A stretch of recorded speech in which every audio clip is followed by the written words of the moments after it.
people today. Good morning, ladies and gentlemen. Welcome to the 533rd Board Meeting of the California Regional Water Quality Control Board, Central Valley Region.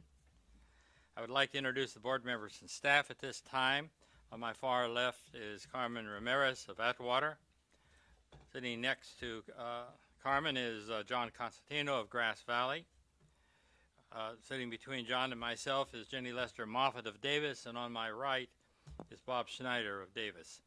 My name is Carl Longley, and I hail from the great city of Fresno. Tam Dudek, are you here today, Tam? She may be in the audience today. Yesterday, Tam had she told us she would not be here for Friday. She wouldn't be here. Oh, she didn't. Yeah, she was involved in a fracking meeting down in Bakersfield. I'll now introduce the executive officer, Pamela Creedon, who will introduce her staff. Thank you, Dr. Longley. Across the room from me is David Coop, Senior Staff Counsel for the Board. To my far right here is Patrick Palupa, Senior Staff Counsel for the Board. And to Patrick's, I'll get it right one of these days, left is Andrew Dieringer, our newest Staff Counsel for the Board. To my far left is Karen Lanfranchi-Rizzardi, Executive Assistant for the Board. Next to Karen is Andrew Altavo, Assistant Executive Officer in the Sacramento office. And to my immediate left is Clint Snyder, Assistant Executive Officer in the Redding office. Sitting in the front row, we have Ken Landau, Assistant Executive Officer in the Sacramento office, and Clay Rogers, Assistant Executive Officer in the Fresno office, and I believe Linda Bracamonte, Assistant Executive Officer in the Sacramento office as well. And we have a number of staff in the audience. Thank you very much. Could you please lead us in flag, Jenny, and the salute? I pledge allegiance to the flag of the United States of America and to the republic for which it stands, one nation, under God, indivisible, with liberty and justice for all. Thank you very much. In order to conduct our regional board meetings in a fair and efficient manner, we will be proceeding in accordance with the meeting procedures that have been provided with a summary agenda and are available here at the staff table upon request, and are posted on the board's website and are also summarized on the computer screens that you are seeing during the breaks. Any questions or comments regarding these procedures may be directed to Karen Lanfranchi-Rizzardi, the Administrative Assistant, sitting here to my right. Moving on to agenda item number 11, are there any board member communications? Jenny? Oh, Bob. Okay. Carl, yesterday in the budget discussion, I first appreciate Pamela for bringing that to us. One of the things we saw was the 10 positions that were vacant. And with a staff of this size, you're just always going to have vacant positions, I think. And only having 10, I think, is pretty healthy, actually.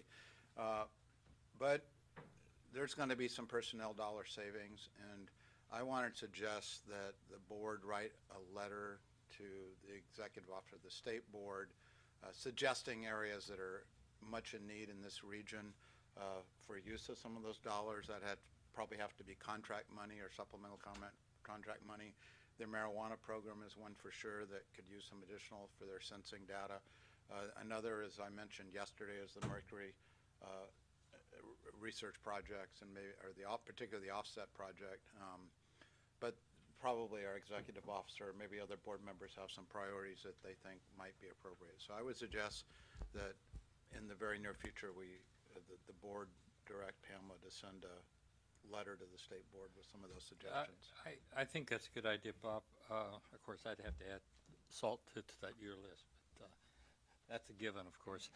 But you know, last night, pondering on that particular presentation, if you look at all 9 regional boards, I think we do a good job, but I don't see any incentivization for being innovative and attempting to stretch dollars and do more, given the way the current system is set up. And there's obviously a good relationship between our executive officer and the executive director of the state board. But what's it going to be like 5 years from now, 10 years from now? And I think I mentioned that yesterday. I'm very concerned about the long-term fate of of the financial program if we continue to handle it in a manner that doesn't incentivize the various regions to be guardians of their dollars and stretch them as far as they can. Perhaps I should add too, is because I make those comments doesn't mean that I think it's perfectly appropriate to try and save taxpayer dollars, and because we save them doesn't mean we have to spend them. But there are high priorities in terms of water quality, and that's our job. So spending those dollars in that effort is appropriate. Any further comments? The only thing that I would add is that we also take a look at environmental justice programs that include water replacement and what we can do within the confines of the law. Very good point. Any further? Jenny, did you? Yeah, I just had some general board member communications. I was not prepared yesterday to list them, so I've just got them today. These are just activities I had in the past couple months. July 7th, we had an Ag Subcommittee meeting. On July 8th, I participated in a call with regional board staff. Andrew Altvat was on the call, as well as Rob Busby and Ann Olson. And the call was with Ag Processors Association regarding regulatory coverage and WDR options for walnut, or actually for all nut hullers. And then on July 15th, we had another Ag Subcommittee call, and that one was also with Darren Polhelmus with the State Board regarding the State Board expert panel draft nitrate report. So those were just my activities this past couple months. Thank you very much. Any other comments? Good. Then we will we'll move on to agenda item number 12. Public forum. There are no attendance cards. Does anyone wish to speak on any matter that is not before the board in today's agenda? Seeing no one, we'll go on to agenda item 13, Executive Officer's Report. Is there any further discussion? I believe you have. I do have a staff award to make, but first I would like to tell the board that we made a selection in the new AEO to replace Ken when he retires, and that's Adam Lapitz, who I believe is in the audience. Adam currently... I, fortunately or unfortunately, had a slate of very eligible candidates to pick from. It was a very difficult decision for me to make, which I guess is a good thing, but it was still very difficult. And Adam brings with him some irrigated lands experience. He shepherded through the EIR for the board. He also brings with him NPDS experience, which is something that Ken is responsible for. So I look forward to Adam working in that position and working with us. And luckily, State Board was, the way their system is set up now, we're able to have an overlap so Adam can begin to work with Ken before he leaves. So that's a good thing. The other announcement I'd like to make is that we made a selection. Jerry Bruns, our longtime supervisor over our basin planning, is retiring, or has retired. I think he's still on vacation, but he's not in the office. And Jeannie Chilcott has been selected for that position. So we're very happy about that too. And Dr. Longley, she will be taking CV salts over to that group with her, so we will not lose Jeannie in the CV salts. That was going to be my question. I was going to object if we It was a if we were to lose criteria. Jeannie. Jeannie has just done an outstanding job with CV salts. So I look very forward to her. She's very anxious to get into the basin planning element, and because I focus that as an area where we just have had not enough focus on, and she and I are on the same page on that. So I look forward to working with her to elevate that activity in the board. So with that said, unless there are any questions, I will make the staff presentation. Any questions? Go ahead, please, with your staff presentation. Which, get ready for. I was making sure she was in the audience. This Superior Accomplishment Award goes to Christine Job, an environmental scientist in our Sacramento office. You can come forward, Christine.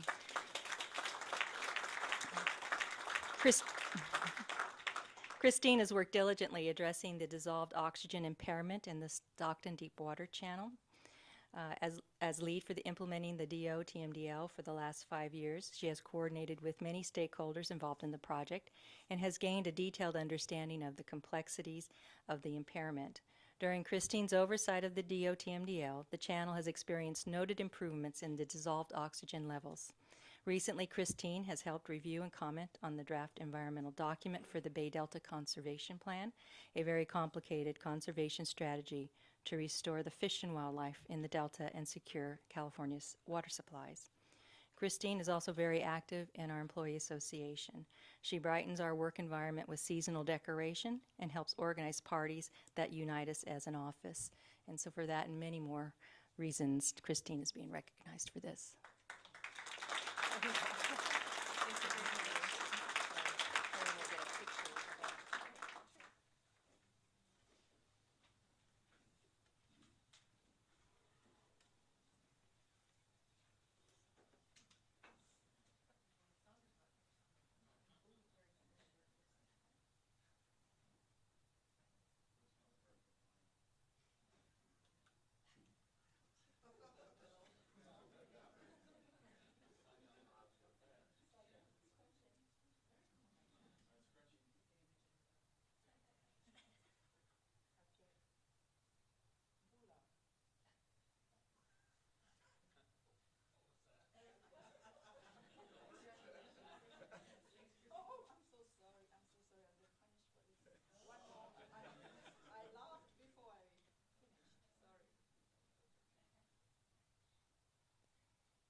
I just want to compliment you. Doing a review and comments on the Bay Delta Conservation Planning effort is courageous and brave. So that completes my report, Dr. Longley. Oh, no, it does not. I'm sorry. Clay Rogers yesterday was down in Bakersfield for the fracking, and I asked him just to say a couple words about what happened at the meeting yesterday.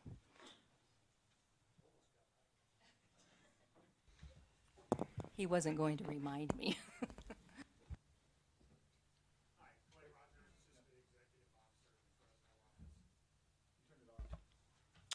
Excuse me. Clay Rogers, Assistant Executive Officer in the Fresno office. Yesterday, I attended the state board's meeting on the SB4 regulations, the hydraulic fracturing program that we're all undertaking. The primary purpose of the meeting yesterday was to have stakeholder comments on preparation of model criteria for groundwater monitoring associated with hydraulic fracturing. So with that, State Board made a presentation. There also, Lawrence Livermore is going to be convening a panel of experts to help provide input on how this is done. And then the USGS, that's the United States Geological Survey, that's under contract with the State Water Resources Control Board, was there to talk about possibilities for how regional groundwater monitoring could be done associated with that. The meeting actually went very well. It was handled very well by the State Water Resources Control Board. There were also a couple panels, a panel there of industry representatives talking about their comments, a panel of environmental justice groups to present their comments, and then there was something on the order of 20 individuals that got up and made individual comments. Like I said, there was nothing earth-shattering about it. State Board starting the process for how they are going to conduct groundwater monitoring. That primarily will remain a State Board responsibility even after we transfer responsibilities for reviewing individual groundwater monitoring plans and reviewing some of the work that the Dogger is doing to State Board. The long-term regional groundwater monitoring is planned, envisioned, because it's a statewide program to stay at the State Board. So we'll see that. You did mention the 4 vacant positions. We do get 4, or the 10 vacant positions that the region has. Mr. Schneider and 4 of those are associated with hydraulic fracturing. We're looking to fill those positions as quickly as we can.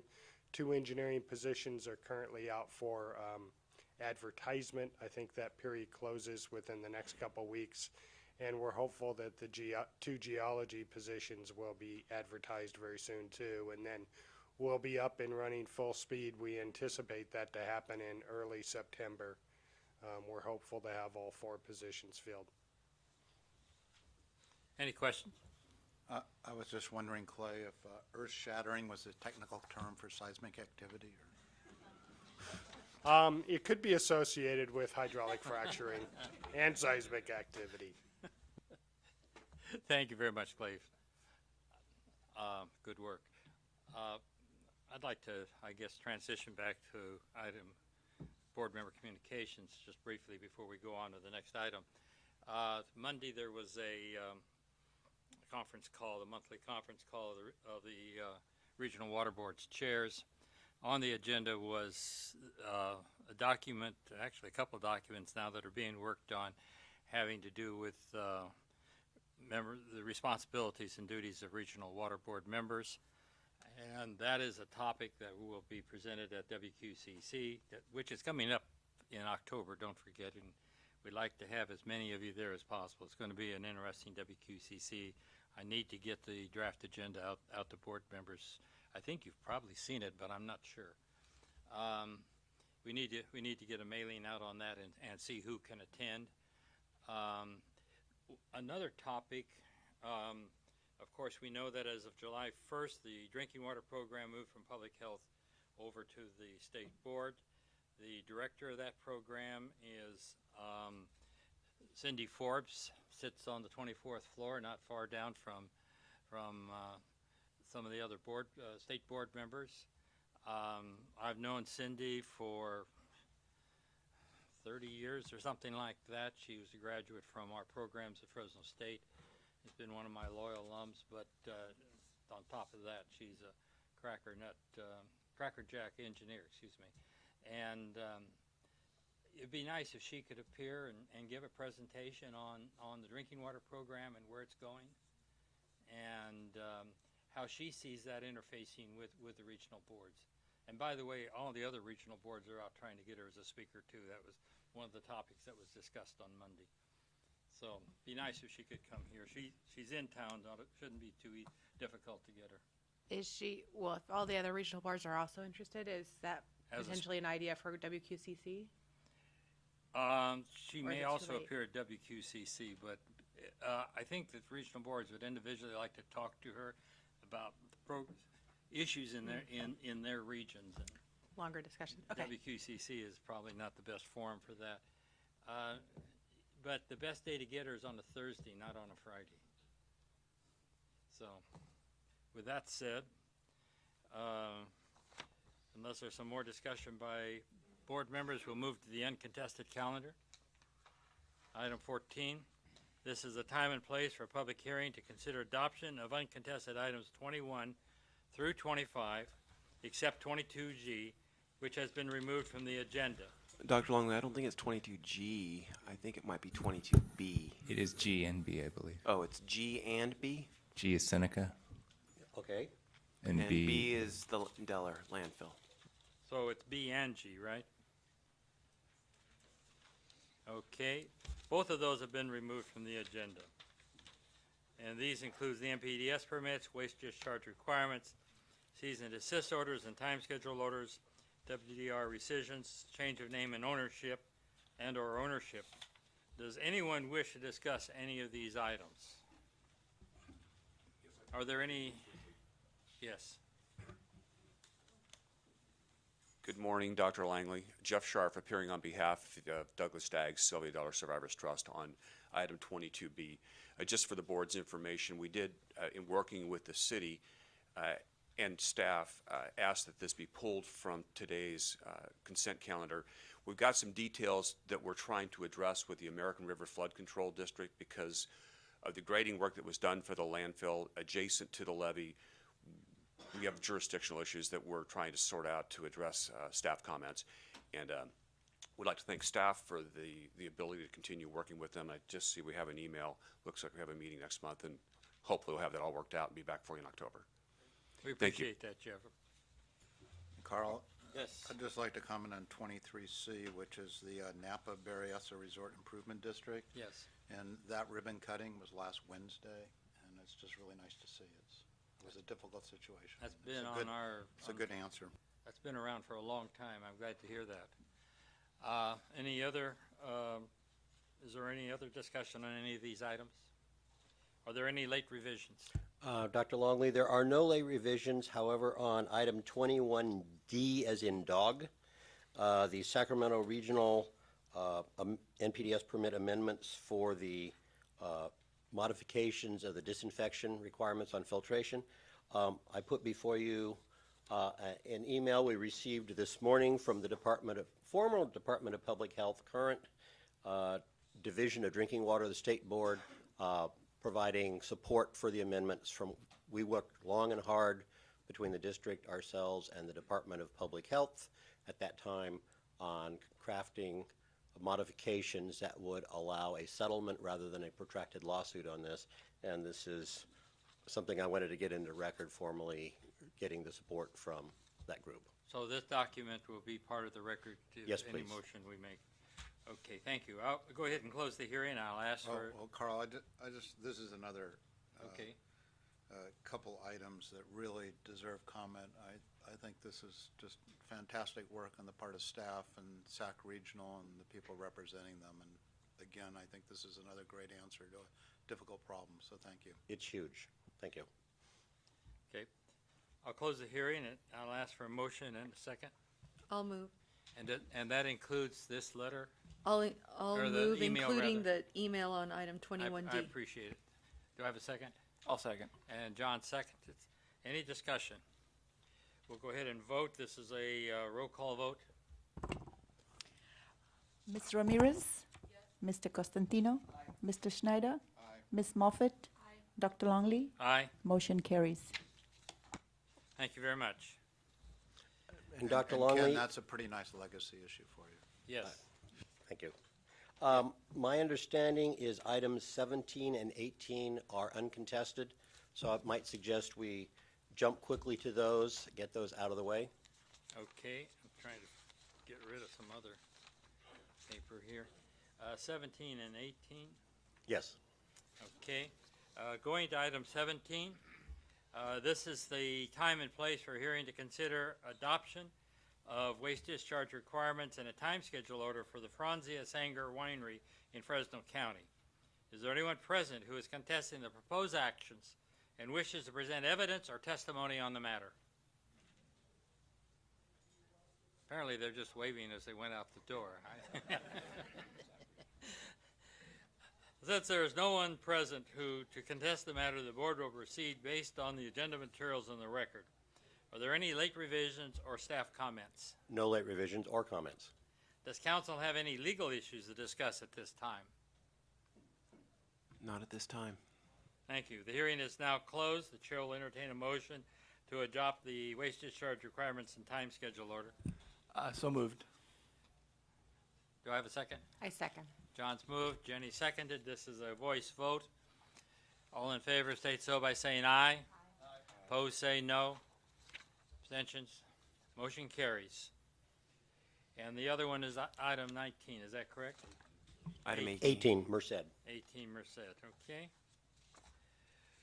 This is the time and place for a hearing to consider renewal of an NPDS permit and rescission of a time schedule order for the Merced wastewater treatment facility in Merced County. Is there anyone present who is contesting the proposed actions and wishes to present evidence or testimony on this matter? Since there is no one present to contest this matter, the board will proceed based on the agenda materials in the record. Are there any late revisions or staff comments? No late revisions or comments. Does council have any legal issues? No legal issues. Thank you. Hearing is now closed. Chair will entertain motion to renew the NPDS permit and rescind the time schedule order. I so move. Someone going to give me a second? I'll second. Jenny moves, Bob seconds. This is a voice vote. All in favor state so by saying aye. Aye. Opposed say no. Abstain. And I'll abstain, and just for the record, I was formerly employed by the city of Merced, and as of 2 years ago, I still had a contract with the city of Merced. Although I'm no longer employed or have any contracts with them, I think it's just cleaner if I abstain. And we have a quorum of 4, so we're in good shape. Very good. Motion carries. Thank you. Okay.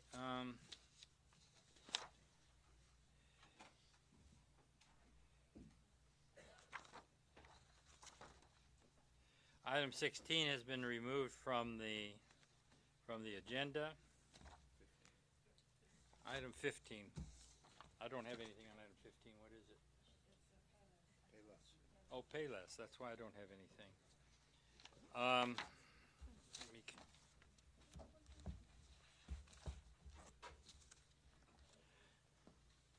Okay, we're going to take a 2-minute stand in place. There we go. Thank you.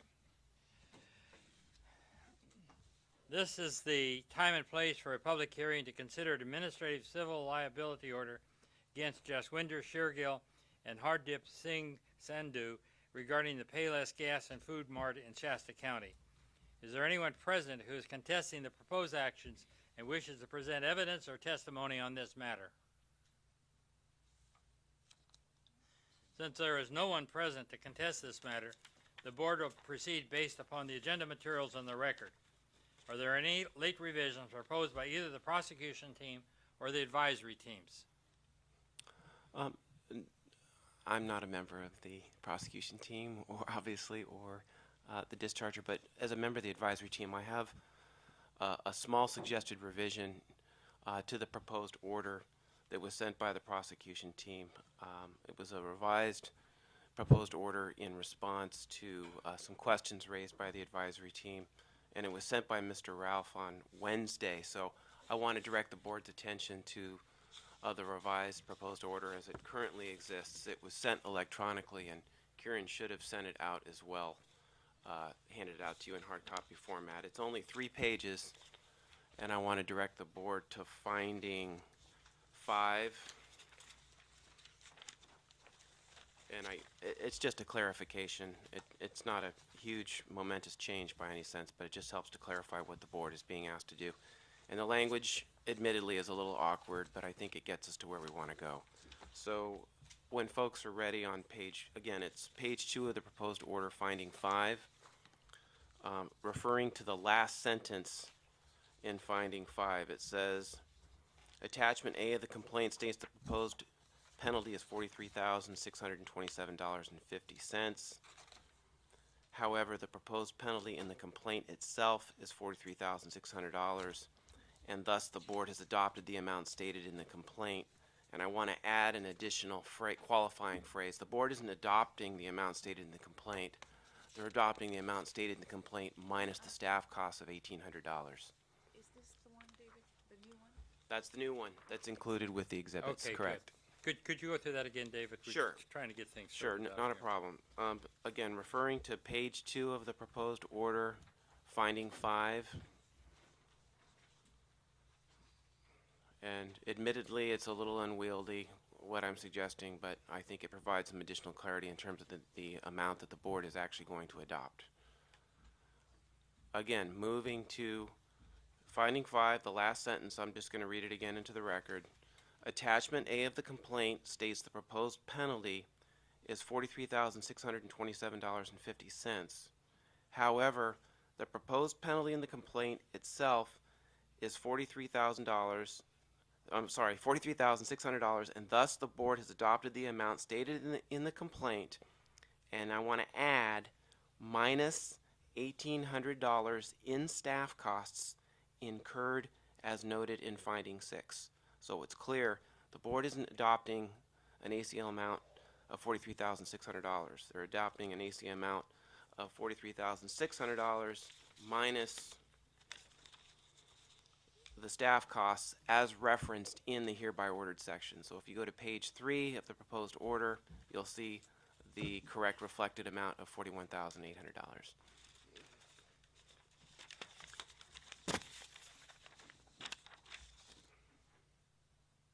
And Just because I can't help myself, and I'm a lawyer, it looks like there's a typo in finding 6. Or it says, in attachment A of the complaint, prosecution team proposed recovery of $1,800 in staff cost. I would just add an S and just say staff costs. Thank you. And I don't have anything else to add. I'm not sure that's correct. We can talk 2 hours about whether or not that was correct. If you're referring to staff as a singular, although, then the cost would be okay.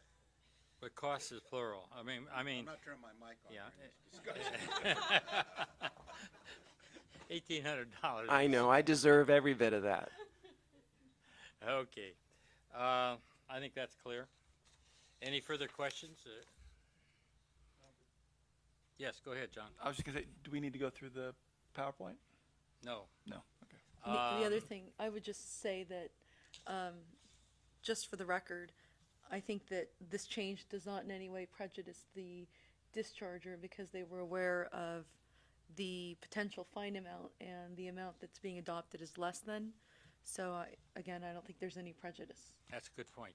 Thank you. Just on that note, we did receive this by email, I think, on Wednesday evening. Did Correct. the discharger also receive a copy? Absolutely. Okay, just wanted to make sure. And Thank you. Carl, one more on not needing to see the PowerPoint. I did review the record, and it says what I think we would hear anyway. So That's correct. Good point, John. Any further discussion? And do you have any other legal issues to discuss with us? Nothing else to discuss, thank you. Very good. The hearing's now closed. The chair will entertain a motion to adopt the proposed administrative civil liability order with late changes. I move with the late changes as proposed on item 5 by Mr. Coop. I'll second. It's been moved and seconded. Jenny moved. Carmen seconded. This is a voice vote. All in favor, state so by saying aye. Aye. Opposed, say no. Anybody abstain? Thank you very much. Motion carries. We'll take a short 5-minute, 6-minute break.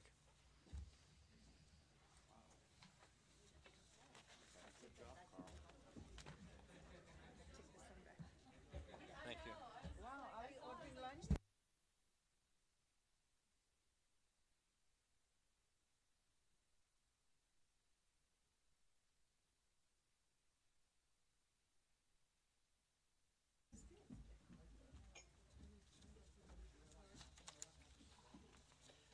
Okay, we're ready for agenda item number 19. This is the Grasslands Bypass Project. This time we'll conduct a workshop concerning revision of waste discharge requirements for the Grasslands Bypass Project. This is a workshop, and no action will be taken today. The purpose of the workshop is to take comments from interested parties to help guide staff in preparation of waste discharge requirements that will be considered for adoption by this board at a later date. Individual board members may ask questions and provide guidance to staff. Following the staff presentation, the San Luis and Delta-Mendota Water Authority will have 20 minutes for its presentation. All other interested parties shall limit their comments to 3 minutes each. We'll now begin with the staff presentation.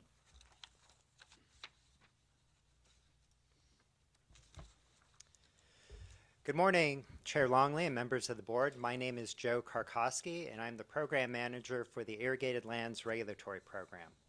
I will be presenting an overview of the draft waste discharge requirements for the Grassland Bypass Project. During this presentation, I will refer to the proposed waste discharge requirements as the draft order.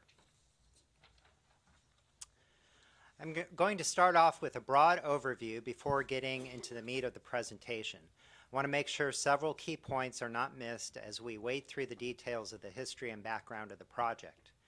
The discharges from the Grassland Bypass Project have been under waste discharge requirements since 1998 and address only surface water discharges. These are agricultural discharges originally regulated based on concerns about the reproductive impacts of selenium on waterfowl. Selenium is a naturally occurring element and not a material added for crop production. The good news is that the farmers and water districts have done a great job in reducing selenium loads by more than 80%.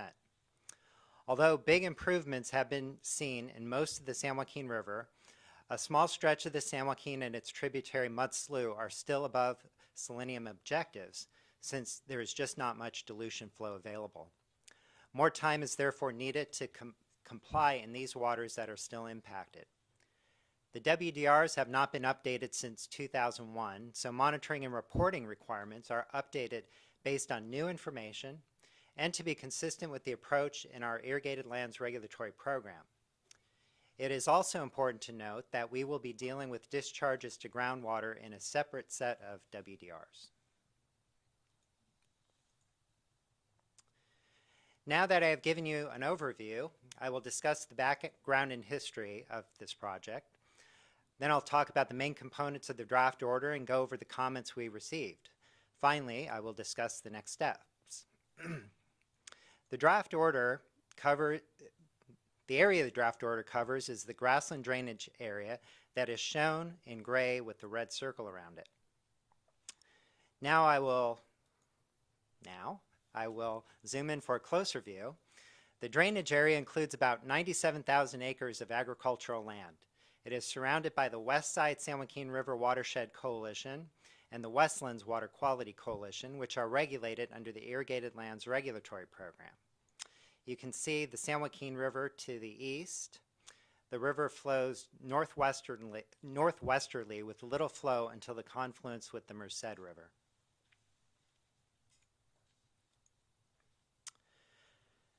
Now we'll take an even closer look at the area. How water moves and the relative locations of different water bodies is really important. So I will be going over the hydrology of the area in a couple of different ways. This will be a brief orientation, so don't worry if it doesn't all sink in right away. We will discuss the importance of the water bodies in subsequent slides. The San Luis Drain discharges into Mud Slough North. Mud Slough doesn't have much dilution flow in it, and it flows into the San Joaquin River. At this point, the San Joaquin doesn't have much dilution flow until it reaches the Merced, and the Merced River provides quite a bit of flow in a normal water year. Okay. An important concept and term you will hear today is subsurface or tile drainage. The top picture shows the effect a tile drain has on shallow groundwater that exists in the grassland drainage area. The groundwater in the drainage area is high in selenium and salts. The tile drains are placed deep enough below the soil surface to keep groundwater out of the crop root zone. Without the drains, crop roots could be waterlogged and salts would not be leached from the root zone. The tile drains essentially act as a horizontal pump or horizontal well, pumping out the shallow groundwater and any irrigation water that percolates past the root zone. The bottom picture shows the design of a subsurface drainage system for a field. The drains are gravity fed to a header drain that empties into an open ditch in this case. In the grassland drainage area, the header drain generally discharges to a sump that is pumped into a ditch. This is a simplified schematic of water flow in the grassland area before the Grassland Bypass project. Historically, subsurface drainage from the grassland drainage area first traveled north through canals used to supply wetlands. So the grassland drainage area is at the bottom of the picture. Depending on how water was routed, it could be discharged to one of two tributaries to the San Joaquin River, Salt Slough or Mud Slough. In the 1980s, the Westlands Water District, which is to the south of the grasslands, discharged subsurface drainage water high in selenium through the San Luis Drain, which terminated at the Kesterson Reservoir. The selenium bioaccumulated in waterfowl to levels that caused deformities and mortality. This discovery raised concerns that high selenium levels from subsurface drainage in the grassland drainage area could also impact waterfowl in the wetlands. This figure shows how the discharge from the drainage area was rerouted with implementation of the Grassland Bypass project. Under the Grassland Bypass project, the discharge from the grassland drainage area, highlighted there in blue, that previously flowed into wetland supply channels is now diverted into a grassland bypass channel, which connects to the San Luis drain, all in light blue there. The drain carries the discharge 28 miles to Mud Slough North, if you remember from the previous slide, Mud Slough North, which in turn empties into the San Joaquin River. The San Luis drain is blocked before the bypass channel to prevent the entry of other water into the drain. By simply rerouting the drainage, 31 miles of natural channels, including Salt Slough, 75 miles of wetland supply canals, and over 60,000, okay, I just lost my place, over 60,000 acres of wetlands were no longer impaired or threatened by selenium. Since the San Luis drain terminates at Mud Slough North and there's little dilution flow, Mud Slough is still above objectives, as well as the small portion of the San Joaquin River. There have been many agencies involved with this project. The U.S. Bureau of Reclamation is the owner of the San Luis drain, and the San Luis and Delta-Mendota Water Authority is the operator. The Water Authority includes the districts that convey the drainage. Both the Bureau and Water Authority are identified as the dischargers in the draft order. The Central Valley Water Board and other agencies play a part in committees that provide project oversight and technical input on data collection and monitoring and reporting.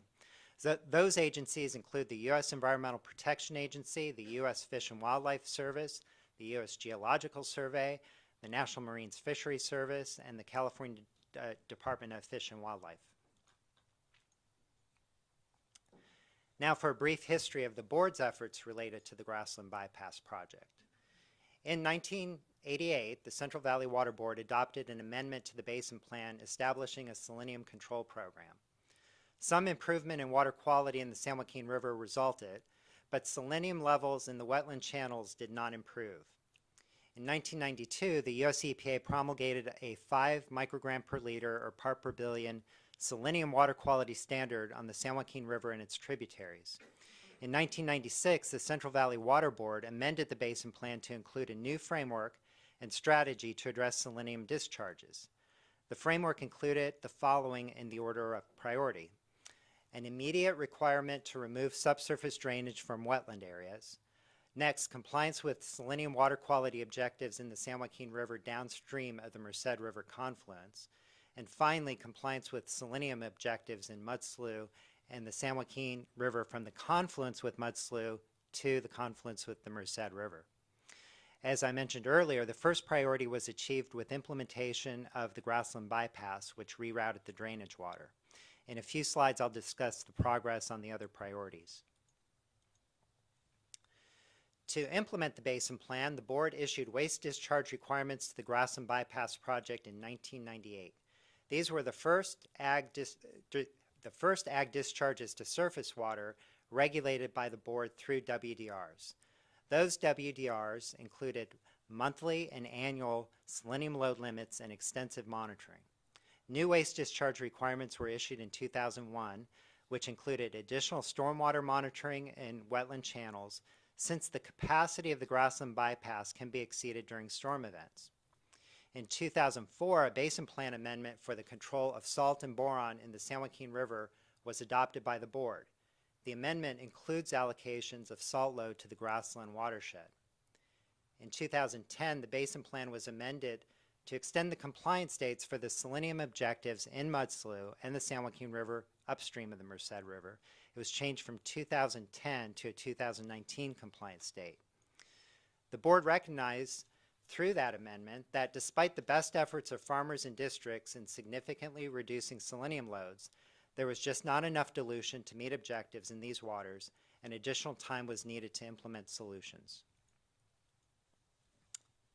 There have been 3 use agreements between the Bureau of Reclamation and the San Luis and Delta-Mendota Water Authority. These agreements allow the Water Authority to use the San Luis drain, which is a federal facility. The first use agreement was signed in October 1996. Subsequent agreements were signed as more information became available and it was clear that the project was headed in the right direction.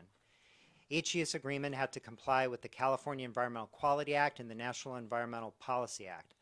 A joint environmental impact report, environmental impact statement, was certified by the Bureau and Water Authority for Phase 2 and Phase 3 of the Grassland Bypass project. There are built-in financial incentives so that if load limits in the agreement are not met, then fees are paid to a fund dedicated exclusively to drainage reduction measures. There are provisions for termination of the use agreement if certain performance measures are not met. Each agreement includes extensive biological monitoring and water quality monitoring beyond what is in the WDRs. There's also a multi-agency oversight and technical committee established through the agreement, which includes regional board participation. Phase 2 and Phase 3 use agreements also include salt load limits. Before we look at some data, I want to remind you of the relationship of these key waterways. So the San Luis Drain, again, discharges to Mud Slough North, which then goes into the San Joaquin River, and then into the Merced River. So if you can remember that while I'm going through some of these graphs, that'll really help you. So some of the accomplishments of the water districts and farmers are shown on these following graphs. So one is the total discharge in acre feet from the San Luis Drain to Mud Slough North has decreased significantly since the start of the Grassland Bypass project. This is a result of irrigation efficiency improvements and reuse of water. This graph shows the selenium discharge in pounds from the Grassland drainage area and the targets set in the use agreement. So this solid line here are the use agreement load limits. And they're set according to water year type designation. So water year type is designated as wet, above normal, and below normal, dry, and critical. For example, water year 2006 was a wet year. So the pounds of selenium discharge is shown as a red column with the load limit shown as the red line above it. Water year 2012 shows a brown column, meaning it was a dry year, with the selenium load limit shown as a brown line above that column. Since water year 2010, the selenium load has been set by the regional board's total maximum monthly limits to meet the water quality objective of 5 micrograms per liter in the San Joaquin River downstream of those dilution flows that come from the Merced River. You can see that the selenium loads have decreased significantly over the course of the project. Now this top graph shows the selenium concentration discharged from the San Luis Drain terminus. And the graph below shows on the same scale the selenium concentration after it enters Mud Slough North. The water quality objective in Mud Slough is also 5 micrograms per liter, shown with the red line, and it has not been met. However, concentrations from both the drain and in the receiving water Mud Slough appear to be going down. Now this graph shows the selenium concentrations in the San Joaquin River downstream of the Merced. So remember, that was kind of the number 2 priority. And these samples are taken from the TMDL compliance point. The objective of 5 micrograms per liter has been met at this station for over 15 years due to those efforts of the farmers in districts and Bureau. Keep in mind that these load reductions also benefit the Delta as well, and the concentrations are further reduced by the Tuolumne River and the Stanislaus River inflows further downstream. Due to the load reductions and changes in routing of the drainage water, Salt Slough and the San Joaquin River downstream of the Merced River confluence were removed from the Clean Water Act 303D list of impaired waters for selenium in 2006. And this is frequently cited as a success story. These accomplishments have been the result of a number of actions by farmers, water districts, and the Bureau. I'll briefly describe some of those actions, and the Water Authority representatives will give some more detail. The Grassland area farmers have implemented irrigation management practices that increase irrigation efficiency. The water districts have instituted a tiered pricing system for irrigation water to encourage efficiency. Tailwater, or that's the surface water runoff from ag lands, are not allowed in the drainage system. Canals and ditches have been lined or piped to minimize seepage into groundwater, and the districts help growers with loans and grants to aid them in implementing management practices. The San Joaquin River Improvement Project is located in the Grassland drainage area and includes a series of projects to aid in decreasing selenium load. So drainage water is reused on progressively more salt-tolerant crops, and a number of pilot treatment demonstration projects have been implemented. Now I'll talk about some of the key features of the order. There are monthly and annual selenium load limits to ensure that the San Joaquin River downstream of the Merced, those objectives are met. Additional annual selenium load reductions that correspond to termination limits in the use agreement are included. So if those termination limits are exceeded, then the San Luis drain can no longer be used to convey drainage. There is a prohibition of discharge to mud slough that corresponds to the 2019 deadline in the basin plan. In addition, That's a critical date. yes, it is. Can you look in a crystal ball for a moment and see where if you think they're going to meet that? Well, if they keep on their current glide path, and I'll then have yes. the same question for. Yeah, I think, you know, a lot of what they're, you know, some of you have gone, I think, and seen the improvement project and some of the treatment technologies that they're trying out. My understanding from having talked to the Water Authority folks is they're not necessarily relying on that. I mean, they're looking at ways to keep as much, if not all, of that drainage just within the drainage area if they need to. Thank you. Yep. In addition, there's a requirement to develop a management plan to meet salt and boron control requirements in the basin plan. The basin plan requires participation in a board-approved real-time management program or meeting base salt load allocations identified in the basin plan. And you're going to hear a lot more about this at the October board meeting. The draft order requires monitoring of key locations such as the discharge from the San Luis drain and receiving water monitoring in mud slough in the San Joaquin River. Wetland channels also have to be monitored daily during storm events when the capacity of the Grassland bypass is exceeded. There will be a number of key parameters monitored such as flow, electrical conductivity, selenium, and toxicity. There are also requirements that are similar to those found in the Irrigated Lands Regulatory Program orders, such as quality control, quality assurance requirements, and electronic report submittal. An annual monitoring report must be submitted by June 30th and covers the previous calendar year. Monitoring data will be submitted electronically to the Water Board twice a year. Exceedance reports are required when a water quality objective or trigger limit is exceeded for any parameter other than selenium and electrical conductivity. And that's because the selenium and electrical conductivity or salt are already identified problems and will be addressed through management plans. Surface water quality management plans will be required when a parameter has 2 exceedances within a 3-year period. These requirements are similar to the Irrigated Lands Regulatory Program orders.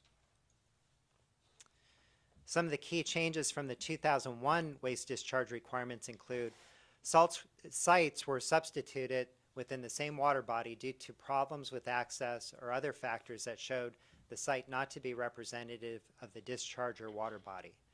Sites upstream of the discharge were eliminated since they were not needed to evaluate compliance.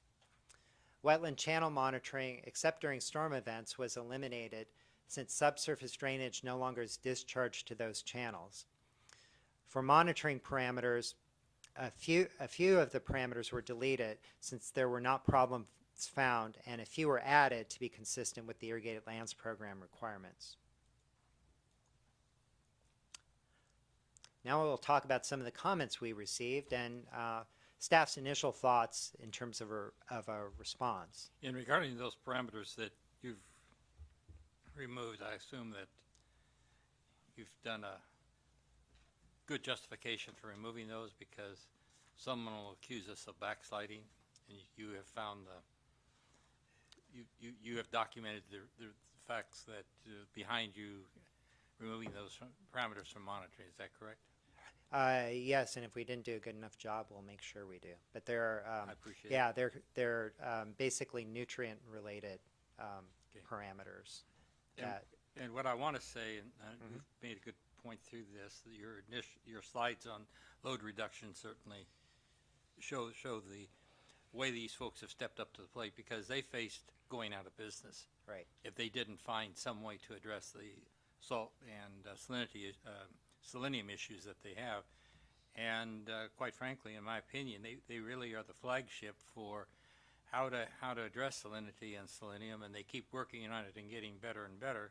And a lot of things that we learn from what's going on here are useful elsewhere in the Central Valley region as we face similar problems. Maybe not as critical as this, but still, they need the kinds of technologies and practices coming out of the grasslands. And I thank them greatly for their efforts. Yep, I agree. So we received some comments that include minor edits, correction to errors, which we will review and address. Were any of those edits submitted by Mr. Coop? Were they grammar? I'm afraid No. to actually let him review the order. So luckily we have the new guy who will be, Andrew will review it. So I don't know if he's going to be quite the stickler. Was he an English major? So there were some requests that salinity load limits be added to the waste discharge requirements. Those load limits are in the use agreement, but have not been incorporated into the draft order.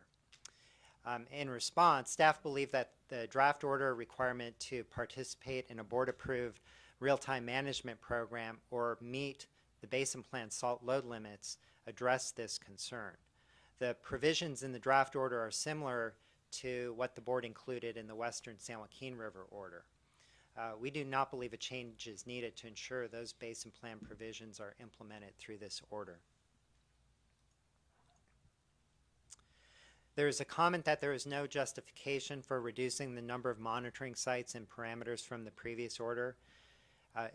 As I indicated in response, as I indicated in a previous slide, the draft order eliminates sites and parameters that we don't believe are needed to evaluate compliance.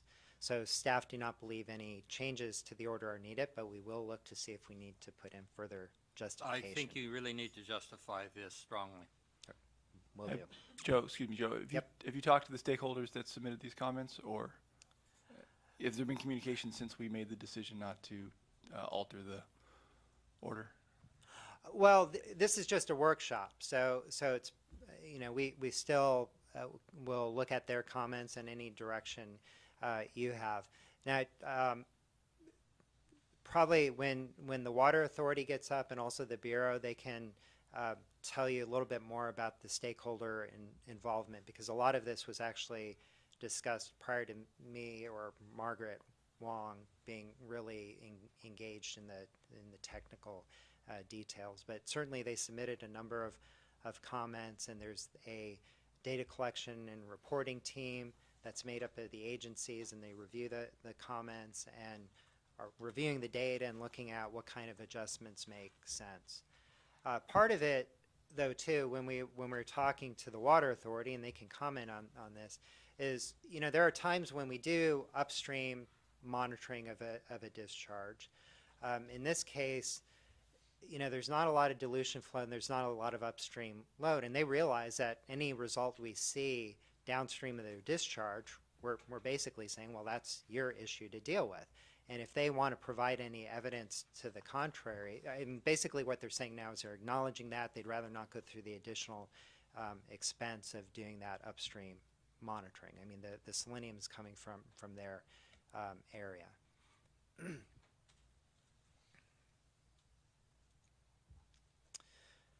Now, another comment we got indicated that mitigation measures in the record of a decision and in the environmental impact report, environmental impact statement, should be included as part of the waste discharge requirements. Our staff response is that the implementation of these mitigation measures are the responsibilities of the lead agencies, which are the dischargers. However, staff will review the measures to determine if any are within our authority and purview under the water code. And if there are any, then we would have to incorporate appropriate requirements. Comments were received that the discharge from the Grassland bypass project should be regulated under an NPDES permit. So in response, the subsurface drainage is from agricultural return flows, and therefore they're exempt from the Clean Water Act and an NPDES permit. So the draft order is being issued, or would be issued, under the California Water Code.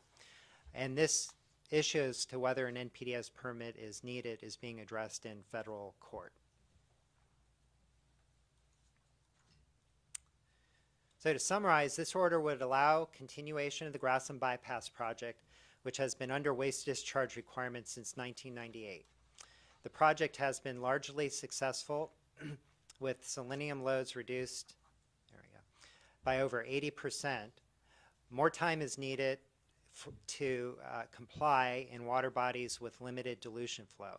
So keep in mind, they're not actually out of compliance now because we have a compliance time schedule that goes to 2019 in the basin plan. We just have to get that into the waste discharge requirements.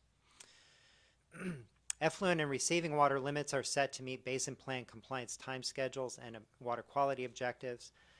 Monitoring requirements have been updated. The draft order addresses discharges to surface water. Another order is being drafted to address discharges to groundwater within the Grassland drainage area. Staff will be revising the order based on board direction and after consideration of public comments. A tentative order will be released about mid-September for a 30-day public comment period. Staff will revise the tentative order as necessary and post comments and regional board responses. Staff is proposing to bring the order for adoption during the December board meeting.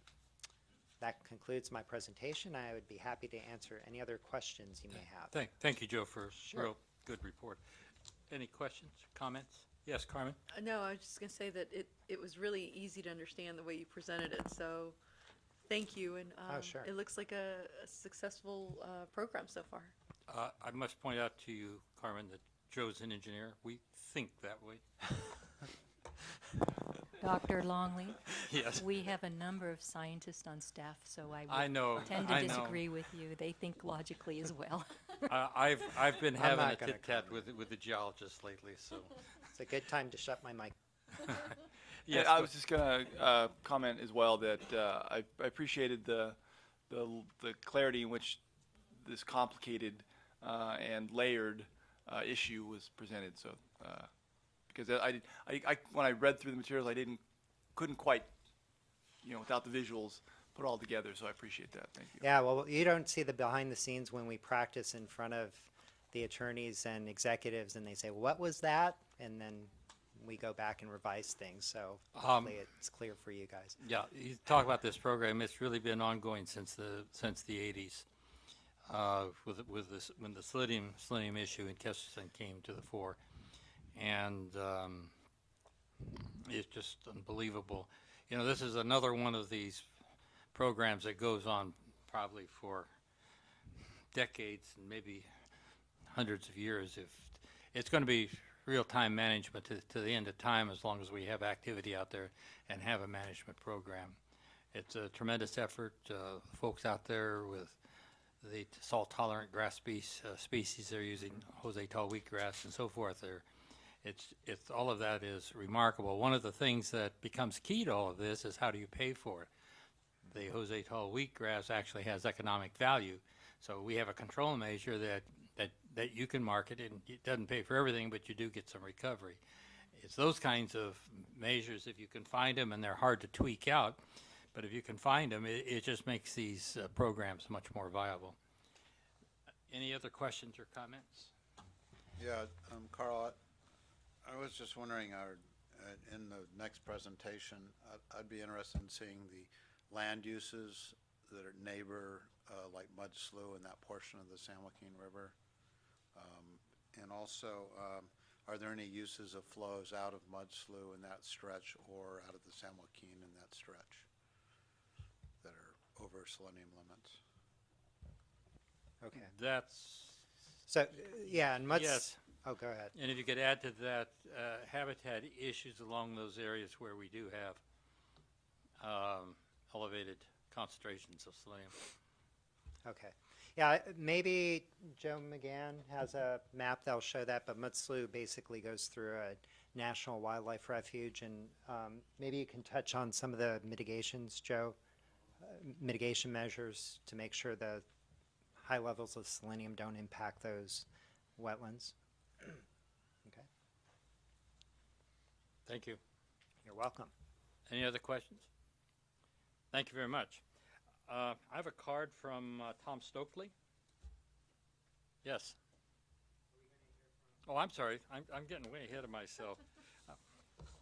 San Luis and Delta-Mendota Water Authority. Then we go to interested parties.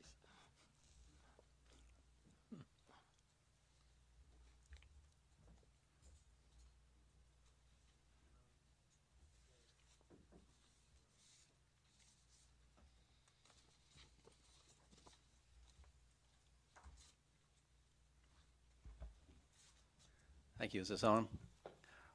Yes, thank you. My name is Joe McGann. I'm an engineer with Summers Engineering in Hanford, California, and I serve as drainage coordinator for the Grassland Basin Drainers. The Grassland Basin Drainers are a subset of the San Luis and Delta-Mendota Water Authority, who is one of the permittees on this waste discharge requirement. We operate with budgeting and management under an activity agreement under the San Luis and Delta-Mendota Water Authority. I'm going to try to go over today, summarize some of the things I'll mention, maybe similar to what Joe presented, but I'll try to provide some additional detail and not dwell on what he's already talked about. The current program is obviously focused on selenium and salts. Revised waste discharge requirement does incorporate other new constituents, similar to the irrigated lands program. We do have a robust monitoring program. And our farmers and our districts in our area, we think, have a proven track record of water quality improvements. As Joe mentioned, the selenium issue at Kesterson Reservoir in the 1980s was really a wake-up call. None of the subsurface drainage from our grassland drainage area ever went into Kesterson Reservoir. As he mentioned, it all came from Weston's Water District. But our soils in our area also have selenium in it. And so when that was discovered, why it triggered this management practice which we've been working on ever since. So Kesterson was intentionally used as a wildlife habitat. It was a stagnant reservoir. Water was not flowing. Currently, the San Luis drain no longer discharges into Kesterson. Well, I'll talk about how we use the drain, but it no longer discharges there. And as I mentioned, water from our area never went to Kesterson. The current use of the San Luis drain keeps drainage out of the wetland channels, also as Joe mentioned.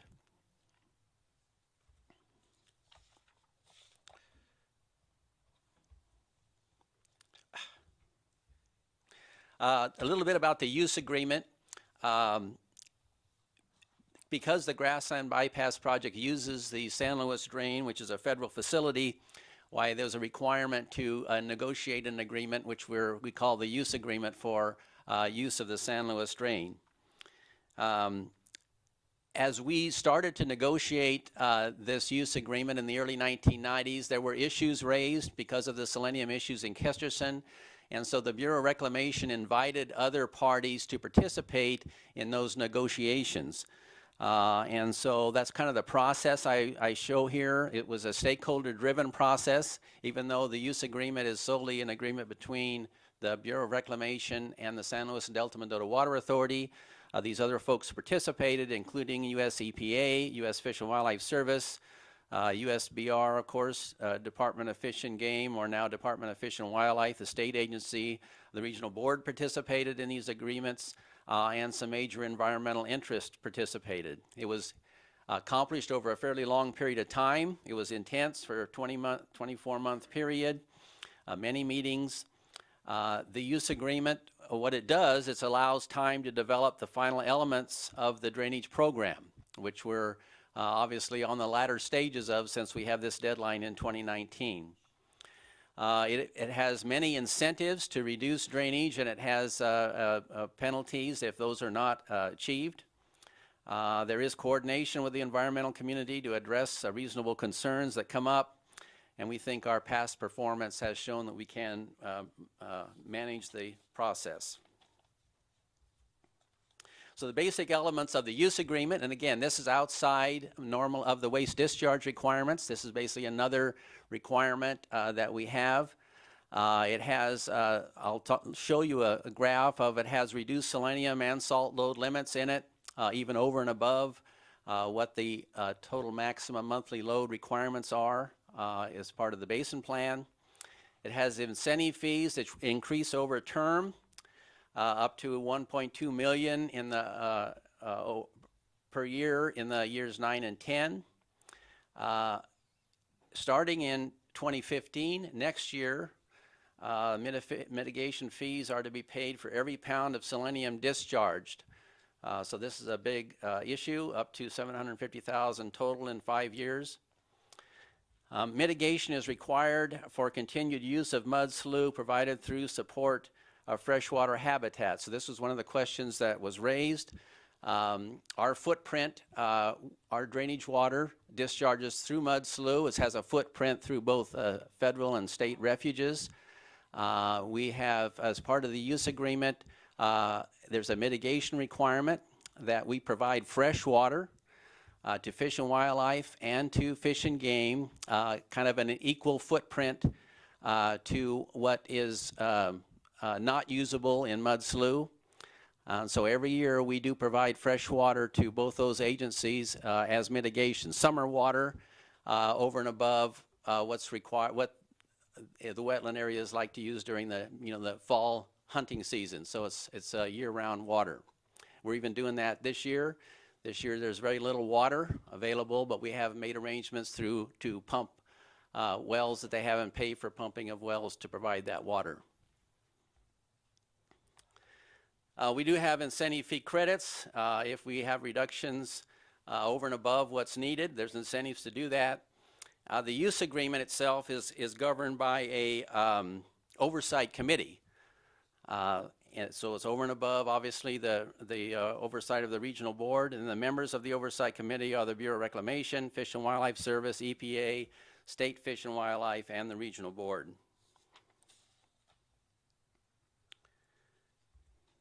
The benefits of the Grassland Bypass project, first of all, it's removed drainage from over 97 miles of wetland delivery channels.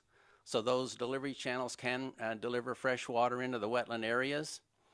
It has achieved substantial improvements of water quality in the San Joaquin River. Before our project, the San Joaquin River downstream of the Merced, which provides dilution flows, was on the 303D list as impaired for selenium. Because of our project, that's been taken off. And of course, one of our major goals, we represent the farmers, is to be able to continue farming on this highly productive area, and that has been achieved.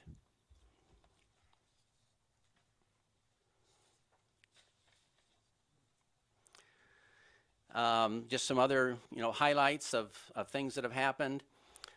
With the selenium, San Joaquin River selenium performance goals and objectives have been met in every month of the project. The performance goals were higher than the objectives, obviously, so in some months it was higher than the current 5 objective, but when those were in effect, those were met. Annual selenium and salt loads have been met in every year since 1999. Monthly selenium loads have been met in 180 of 186 months. And the exceptions occurred during high rainfall periods, and incentive fees were paid during those months. The salt loads have been met in 136, 151 months. There has been over $100 million spent on funding to implement some of our management practices, and the project sustains ag productivity on a large area. Our estimate is over $600 million of value. Okay, this is a map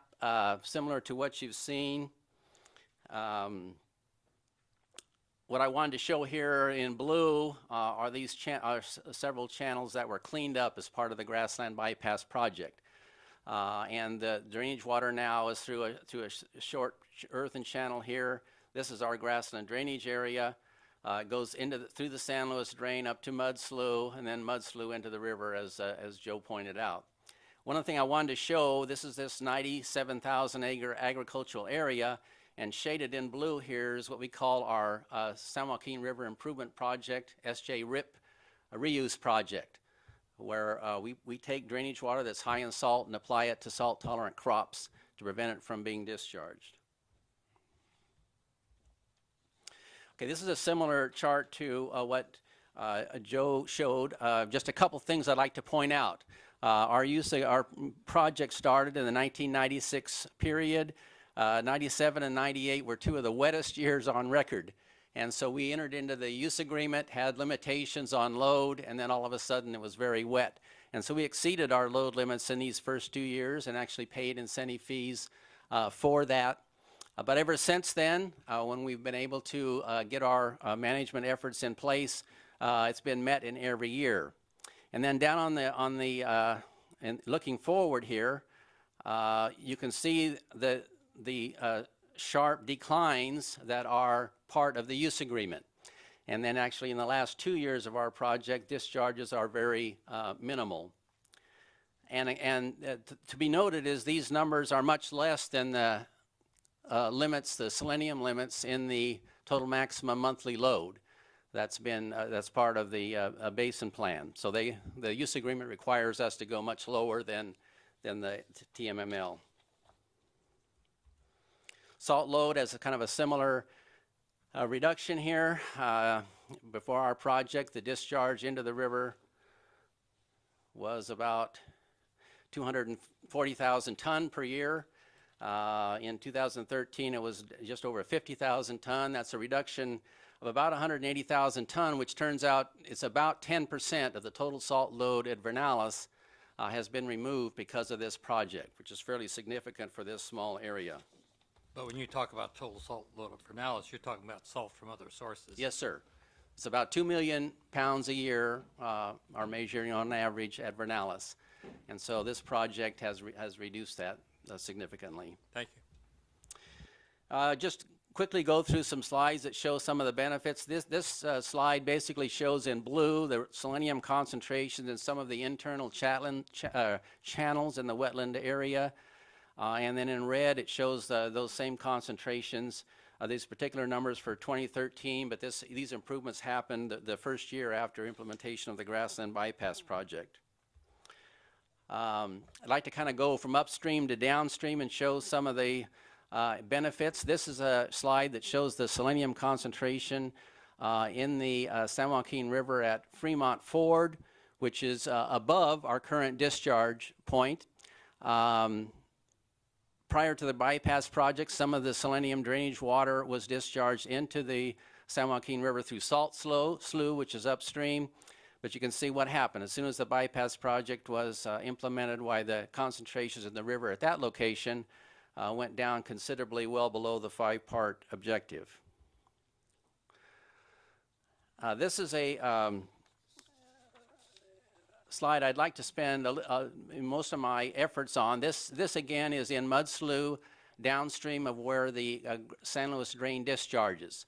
So this is the channel in which the time period for implementation of the objectives was delayed because of our effort, our needing time to make improvements. First of all, you've seen there's been a huge decline. The water quality objective at that location is 5, which is shown by the red line, and the other numbers are our actual discharges. So there's been a significant decrease, obviously. Even in some periods of time while the water quality objective is met. But what I'd like to mention is right now today, the discharge from the Grassland Bypass project is 0. And it has been 0 for about a week to 10 days. Now, of course, we're in a drought period, but that decrease is not caused by the drought because for the most part, all of our agricultural areas continue to be farmed. So it's through the management efforts and our implementation of projects that has got it down to very low flows.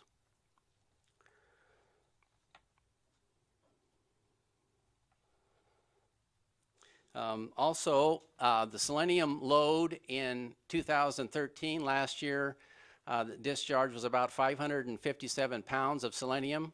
The objective in a critical year was over 1,000 pounds. This year, that will be reduced significantly to about 350 pounds. So we're discharging well below our load limits. Continuing to move downstream a little bit, this is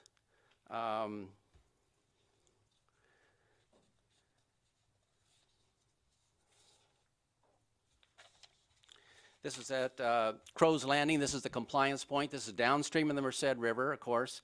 And as Joe pointed out, why the objectives have been, that there's the 5, the red line is the 5 part per million objective, and our discharges have been well below the objective for the last 10 years or so. Continuing downstream, this is at Vernalis, of course, way downstream, and it benefits from dilution flows from other east side reservoirs, but you can see the concentrations are very much well below the 5 part per billion objective. So with the Grassland Bypass project currently, our volumes have been discharged by about 82%. Our calculation of the selenium load reduction, if you take the year before our project was started, has been 95% based on pounds of selenium. Salt load's been reduced by about 77%, and the wildlife refuges continue and receive clean water as opposed to water that might have selenium in it. A couple slides on how we're accomplishing what we're doing. This is kind of a pie chart that shows the various steps. Historically, our drainage production in our area is about 40,000 acre-feet per year. Through source control and recirculation, which is to minimize irrigation, install improved irrigation measures, etc., including drip irrigation. Before the project started, there was very little subsurface drip in the area. Now it's over 70% of the area is in subsurface drip. Some of the drainage water is recirculated into the water supply of the area, so that's recirculation. Interception of groundwater through drainage systems or our wells that we have reduces the flow. Then we concentrate and manage. Our large project is our SJ-RIP reuse area to reduce the flows. Final step, treatment and disposal. We are certainly investigating aggressively those projects, but if they don't come through, we will be able to meet our load limits without them. So we certainly will plan to do that. So summary of our drainage management. As I mentioned, 70%. Joe, yes, in relation to your last statement, then the question I asked Joe Krakowski previously, come 2019, you'll be out of the river. Is that what you're saying? Yes, and as on that one graph I showed, 2018 and 19 we discharge very little. So we are on an aggressive pace to do it earlier.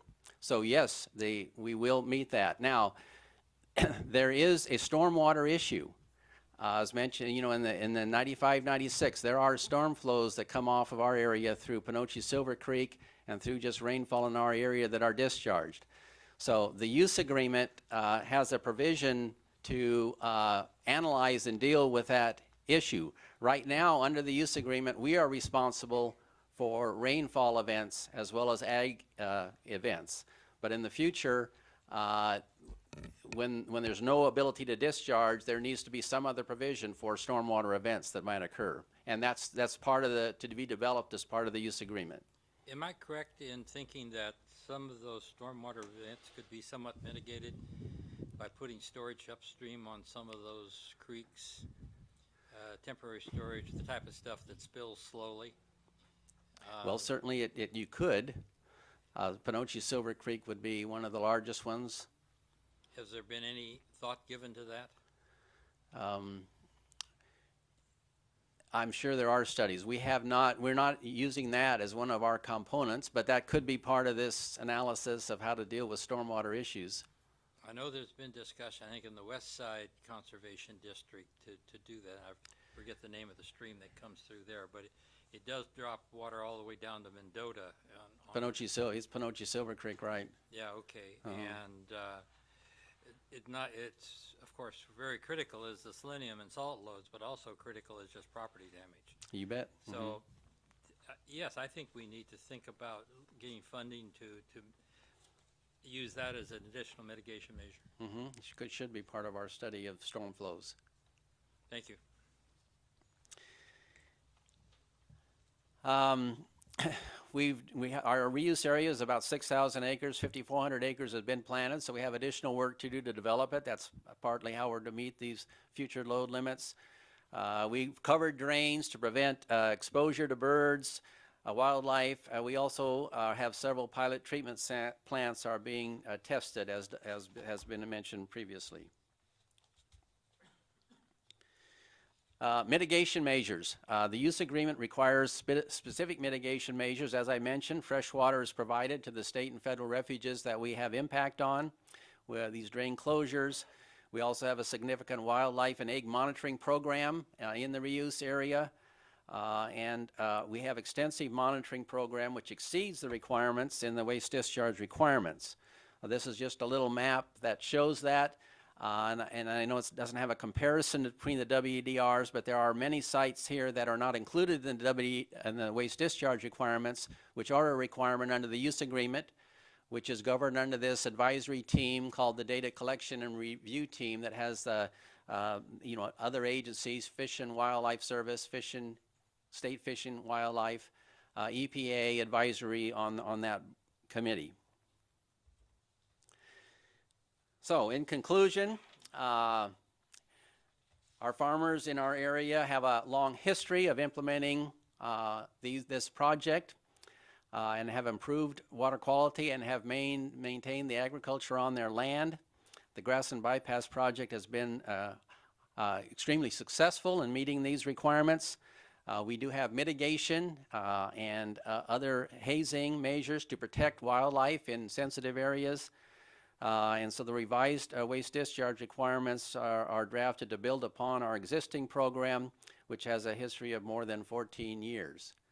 So we look forward to working with the board as we finalize the WDRs. Glad to answer any questions. Yes, Jane? You talked a lot about selenium for obvious reasons. It's a huge focus of the project. What about other constituents like pesticides or herbicides or other sort of chemicals that might be, are you guys testing for those as well, or what's the status on those? Well, they are part of the new waste discharge requirement, the surface waste discharge requirements. But our discharge is subsurface drainage. So keep in mind, it's already been filtered through the ground before it's discharged. So there should be very minimal, if any, pesticides in that water. But it is part of the new program and will be part of the monitoring program. What about nutrients like nitrates, and is that being tested, and what are you finding from that? I believe nitrates certainly are part of the program, and as Joe mentioned, this is a surface discharge part. There is going to be a groundwater component, which really probably more specifically will deal with the nitrates. We do not find a lot of nitrates in the perched water. Okay. Yeah. Okay, thank you. So, Yes, go ahead. just a quick question. I don't know that I've heard the term hazing measure before. Can you just describe what, as opposed to a mitigation measure, what a hazing measure is? In our reuse area, we have open drains that convey this water that's high in salt, but it also has selenium in it. Throughout the project, when we deliver it to these fields that have the Jose tall wheatgrass that we apply to, birds like to congregate on those drains, and certain shorebirds like recurver ostrids, they feed in the shallow waters on the edges. If there's selenium, their feed can have high in selenium and create issues. So we actually go out there, shoot shotgun blanks, if you will, or have permanent stations to chase them off, basically. So we have people that actually go out there regularly, daily, to keep those birds off of our drains. And the egg monitoring, the last 2 years, we have had zero nesting. Certainly the birds are there, but because of our harassment, we chase them off, and there have been no nesting of eggs, and the eggs is what would result in a selenium issue. These deformed embryos, et cetera, could result in that. So we chase them off. Yeah, so hazing means what it says. Yeah. Yeah, okay. Yeah, we didn't know if they were part of a fraternity or something, but it sounds like it's not. No, what I was going to comment on is that this is just really kind of an upbeat, positive report, and I really appreciate it. I'm really close to that area, and my husband works in Los Banos, right on Volta Road. So this is kind of all in the area that he's involved in, and I know how important ag is in that area, and for there to have been a way with all this investment and the will to actively look at salt and management and care for the wildlife and achieve such great results is really impressive. So I want to commend, of course, you and the people you represent and staff and everybody who had the wherewithal to do this. This is really a high note. Yep, thank you. Any further questions?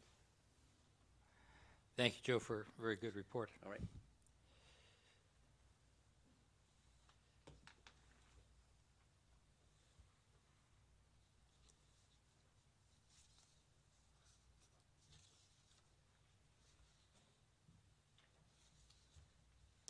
Okay.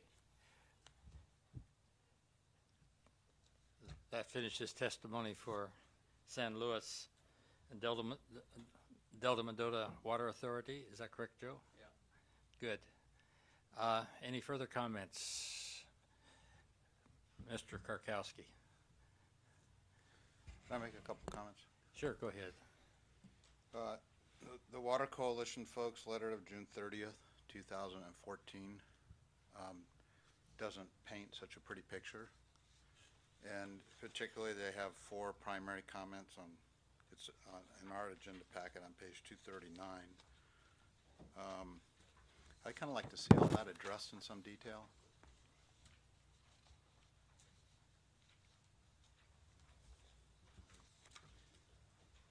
I mean, I appreciate the fostered trust, but this letter doesn't say that.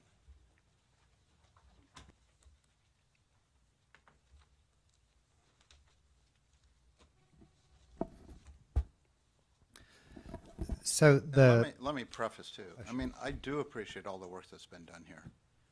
And, I mean, we've come worlds from where we were when the Kesterson reservoir issue was brought to the public's attention. And that's just all to the good and much appreciated. But I think as we move forward, this letter in particular outlines some concerns that we really have to make sure are addressed.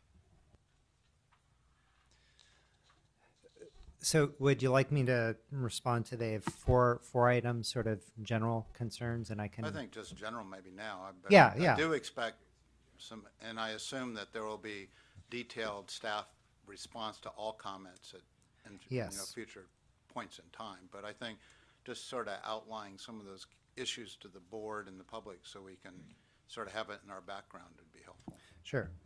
So I'd ask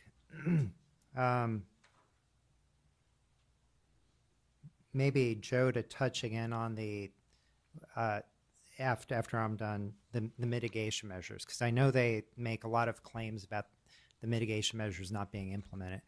And I'll go through two through 4 real quickly, and then turn to Patrick for the first one.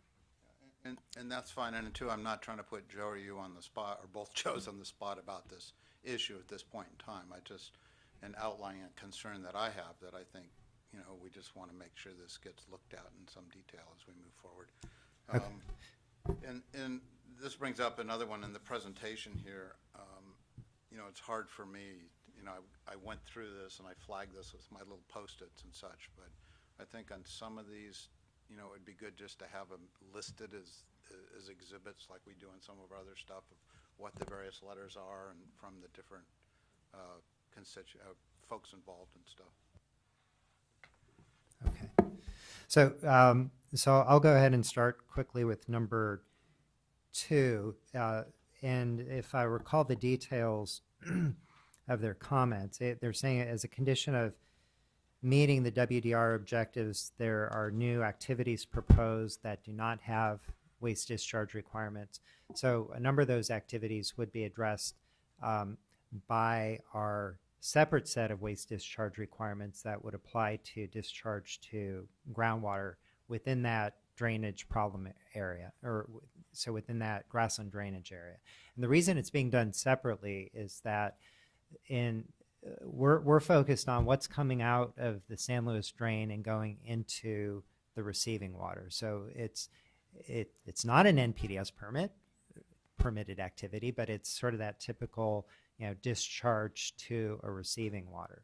And so it's really the Bureau of Reclamation as the owner and the Water Authority as the operator who have responsibility there. But then once we get into the drainage area itself and look at the discharge to groundwater, that becomes the responsibility of those landowners. And so that's why we felt like we needed to separate those issues out. So some of the things like the improvement project, which is part of that area, would also come under those waste discharge requirements that address the discharge to groundwater. And it's going to, we still have to have some more internal conversations about how to handle it, because it's kind of an interesting, I think, both legal issue as well as a technical issue, because a lot of what they're discharging is captured by the tiled drains.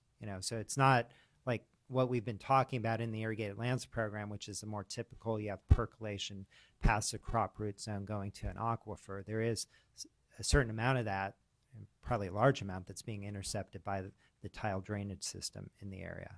But it's not all tile drained. It's 30-some thousand acres out of the 90,000. So it's going to, we're working on that, and basically we intend to use the kind of model that we used in the irrigated lands program to address that discharge to groundwater. So it's correct to state those issues aren't being addressed through these proposed WDRs, but we are in the process of developing the waste discharge requirements that will address those issues. I thank Bob for calling these to our Sure. attention. And I do think that before you come in front of the board with those WDRs, I'd like to have a workshop where we can see how this whole thing is tying together. We need to come back to these concerns, and maybe other concerns will surface. But I think this board needs to see how all this package is going to be tied up into one bundle, if you will. Yeah, so that's so just so I'm clear, maybe everybody else got it, but before we would bring the Grassland bypass project back to you, you'd like to have a workshop on the groundwater. I think so, and Elements but of it. we've Okay. had this workshop, and we have these comments, and you're telling us we don't have in front of us the information that we can Right. fully see the answer. Right. I'd like to see a bundle, if you will, which can answer these questions and others that may come up as we go down the road. Will that affect your previous slide of timeline? 'Cause- Oh, yeah. Yeah, okay. It's all right.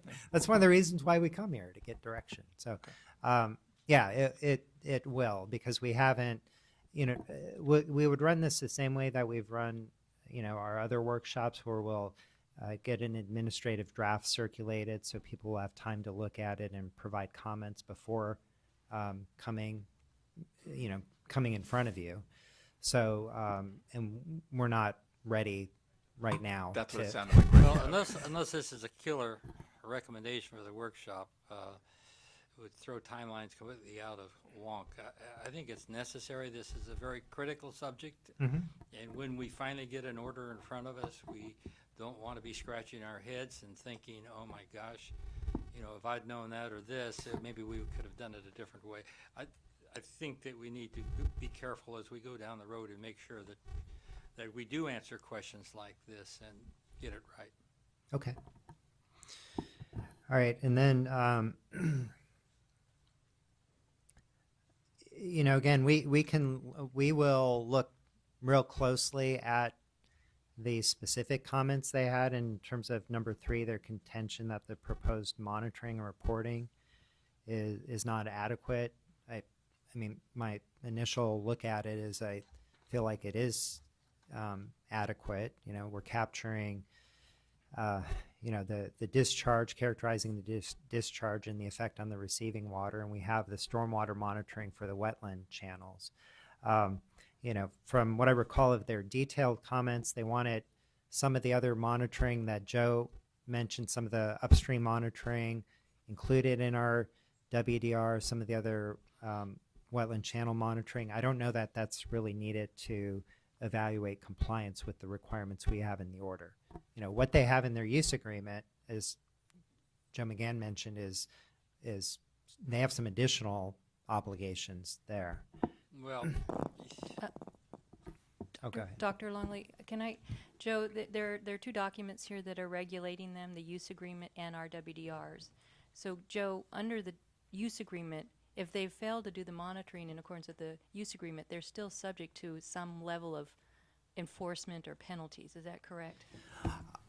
Or maybe Joe can, Yeah, the other Joe yeah, can maybe speak to that. because that's really an agreement between But those the Water two Board has been parties. involved in the agreement Yeah. to that use agreement. Right? Yeah, and we don't, at least right now, we don't have anything that I can remember in our order that says if they fail to implement an agreement. No, I mean, under the use agreement itself, there is a component, because I know I've sat through one where there was a violation where the other agencies come together and there's a penalty, or is that the same with failure to monitor? Is that part of that use agreement? The use agreement penalties are performance-based, I think. So meeting loads, you know, doing what's committed to do. I don't think there's a termination for not doing monitoring, but the monitoring is overseen by these agencies, you know, with the data collection and reporting team, which reports to the oversight committee. So certainly there's a oversight. And if I could step in just a little bit here to clarify what some of the issues are. I think what you're seeing reflected in these comments really stems from the NEPA CEQA document that was developed in conjunction with the use agreement. So you've got this fairly comprehensive CEQA NEPA document that was developed, and it lists all the potential significant impacts that could be associated with this project and their associated mitigation measures. So we're stepping into this in a slightly different posture than we usually are, because we're essentially acting as a responsible agency for CEQA purposes. And in these WDRs, which govern the surface water discharges alone, we have the responsibility to make sure that just the mitigation measures that fall within our statutory authority are dealt with. And some of these comments really pertain to mitigation measures that aren't necessarily within our statutory authority. Now, when we do something like, you know, issue the dairy digester order where we're the lead agency, we're doing the entire CEQA document, we essentially lie at the core and of the mitigation measures, and we parcel those out to responsible agencies. Say, hey, another agency is going to issue a permit. These mitigation measures will be part of that permit, and so on and so forth. So here we're kind of receiving direction from the CEQA NEPA document as to what mitigation measures fall within the scope of our authority. We're going to take a close look at the WDRs as drafted to make sure that all the mitigation measures that fall within our authority are dealt with and enforceable in our WDRs. But again, these comments kind of suppose that the board is going to extend to all the mitigation measures and ensure all the mitigation measures mentioned in the CEQA NEPA document are dealt with. That's really a little bit beyond our authority here. That's very important information, and I think as we go down the road, we need to make the kind of things you're saying very clear in our documents, so that it defines what our authority is and what is not our authority, and how we are blending these documents for an effective program. And I think that gets probably, when you develop that, it's my thought that will develop some of these. answers to some of these questions and concerns that have been voiced in these questions in front of us. Let's go on to the MPDS issue. They think that the Grassland should not be under WDRs, but should be under an MPDS permit. Your thoughts on that, Patrick? Well, I think that that's partially being resolved in the litigation that was mentioned in the federal court system. Now, the Clean Water Act has an exemption for return flows from irrigated agriculture. And essentially what the litigants, the environmental litigants, are saying is that that phrase should be construed very narrowly, and that should just be the exemption from NPDES permitting requirements is really just kind of stormwater and irrigation return flows. The fact of the matter is even EPA has published some guidance documents that broadly concern most agricultural activities fall within that exemption from the NPDES permitting. And, as the court case has developed, the court has taken the position in some of its initial rulings that yes, the tile drain returns do fall within the Clean Water Act exemption. And certainly, we will regulate the impacts to waters one way or the other.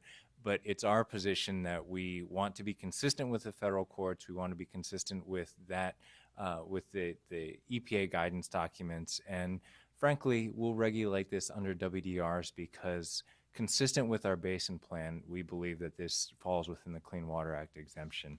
And we're probably going to do that unless the federal court says otherwise, which we don't think is likely at this point. That's good information. Thank you. Any further questions? Go ahead, Bob. I want to reiterate again, I ask these questions because I want our process to be thorough, and I want us to end up with a very clean, defensible document that helps move this process forward. There's one other comment that, being a geologist, we take a very long-term look at things. In this statement on the next page, it is simply stockpiling wastes on the land, meaning reuse of the drainage. That's another question I think I'd like to see addressed in some form. That will definitely be addressed. I think that that's largely talked about in terms of, we view it from a water quality perspective of recycling the water and containing the selenium on the agricultural lands themselves without impacting agricultural activities as a reasonable means of compliance. I think you're seeing an undertone from some of these comments that some of the environmental groups do feel that completely retiring these lands from agricultural production is really the way to go. We just do not share that opinion. And this gets also to S-salt, the component of the CV salts will be looking at implementation of measures, if you will, to address that. And in fact, that's part of some ongoing discussions we're having with, that S-Salts is having with some folks outside this basin that may take those waters. And of course, the so-called stockpiling is really concentrating those salts. One of the mitigation measures that I'm aware of from CV salts is if we are to move those waters, we want to move the highest volume of salt, the highest mass of salt in the lowest volume possible. It's just simply good engineering, good economics. And so an ultimate plan is, in fact, to remove these from those areas, not only the grasslands, but elsewhere where we have these kind of activities ongoing. Yeah, I'm trying to be extremely sensitive about difficult issues here. And I just think that acknowledging these, getting them addressed now, the ag folks will have a very defensible document also, and we need to have that. And so that's kind of my goal as I ask these questions. I entirely concur with you, and that's why I asked for another workshop as more information is developed to tie this up in a package, which is, you describe it, a defensible document for the direction the board is going together with the dischargers at this point. I would say in terms of what the board is asking for, trying to clarify where we're going here, we do have most of the surface water CEQA and NEPA issues are being considered fairly separately. If you want to tie those together, it might be a more complex discussion that the board may assume more responsibility for doing CEQA work, and that could be a possibility of derailing this process. To do another workshop. It might be prudent, if Joe can determine a way to, in the context of the, keeping this thing on track, to have perhaps the December board meeting consist of, a two-phase presentation for the board, whereby in the first part of the presentation, we discuss the mitigation measures, we discuss the plans for the future, and if the board is satisfied with how that discussion materializes and how the mitigation measures will be impacted, we could potentially go forward with the board could go forward with making a determination as to the WDRs in the second half of that presentation, or could, postpone discussion of that. And I think that would help keep this thing on track, so we do have an enforceable order. You're thinking like an executive officer now. Well, and I wasn't, you suggested a workshop, and I was more looking at how do we have really thorough responses when we move forward in December. And so I wasn't really trying to I like change the timing. I like the two-phase approach, because when we're in the midst of adopting WDRs, before we get into that, I want to make sure that this package, in our eyes, is defensible. And I hate to do that in the midst of adopting WDRs. When we start talking about those WDRs, I want to have good knowledge that this is a package that is pretty much meets the approval of this board. Maybe I'm being a little belts and suspenders here, but So can I ask Joe Karkowski, what's our schedule for the WDRs for discharges to land? We could probably get something out by the end of this month. Oh, so we're that close to doing that? Yeah, Okay. yeah. Okay, I mean, we, to be honest, we probably could have released it earlier, but didn't want to confuse those issues with what we're talking about today, because this is complex enough, but certainly we can move forward with releasing those WDRs relatively soon, and then I think the timing would work out so that in December we could have a workshop on those WDRs.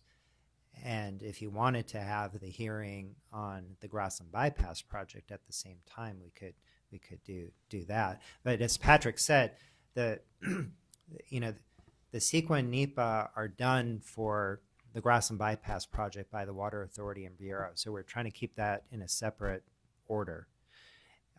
Whereas we would be doing the CEQA for the discharge to groundwater.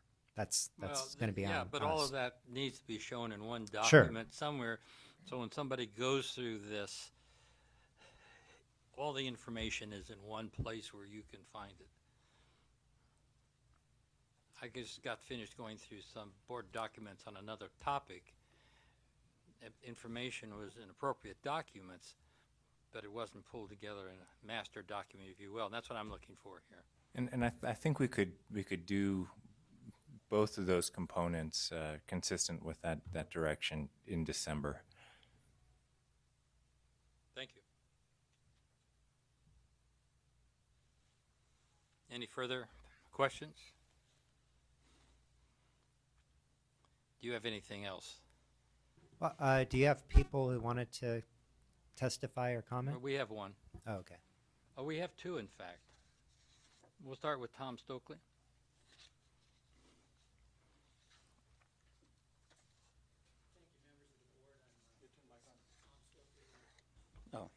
Thank you, members of the board. I'm Tom Stokely with the California Water Impact Network. I'm here representing the coalition of 17 members that sent you the letter with this cover sheet. I wanted to also let you know that while they're not on our letter, the Environmental Protection Information Center from Arcata, California supports our letter and essentially agrees to sign it even though they're not on there. I want to thank Board Member Schneider for bringing up our concerns regarding this project. While there has clearly been success in reducing the selenium loads in the wetland water supply channels, our contention is that the vast majority of these improvements have occurred as a result of land retirement, both in the Broadview Water District as well as in the northerly area of Westlands. When the Broadview 10,000 acres was being proposed for retirement, Summers Engineering, Joe McGann, came up with an estimate of how much savings there would be in drainage, salt, selenium, and boron for that 10,000 acres. For the 10,000 acres, that would be 26,000 acre feet a year reduction in drainage, 17,000 tons a year reduction in salt, 1,500 pounds a year reduction in selenium, and 52,000 pounds a year reduction in boron. If you extrapolate those numbers to the approximate 50,000 acres that's been retired in northern Westlands, as well as Broadview, it comes up to 13,000 acre feet a year of drainage, 85,000 tons a year of salt, 3,750 pounds of selenium, and 260,000 pounds of boron. We have great concerns with the monitoring program. As you can see in our letter, we've sent 4 letters over the last 2 years to the Interior Department and EPA regarding our concerns with the reduction in monitoring, and we have not received the courtesy of a response to any of those letters. I would have to say that there's a glaring lack of transparency for this project. Our organizations have been excluded from the data oversight and collection, or data collection and review team and oversight committee meetings for this project. And we really don't have a lot of trust.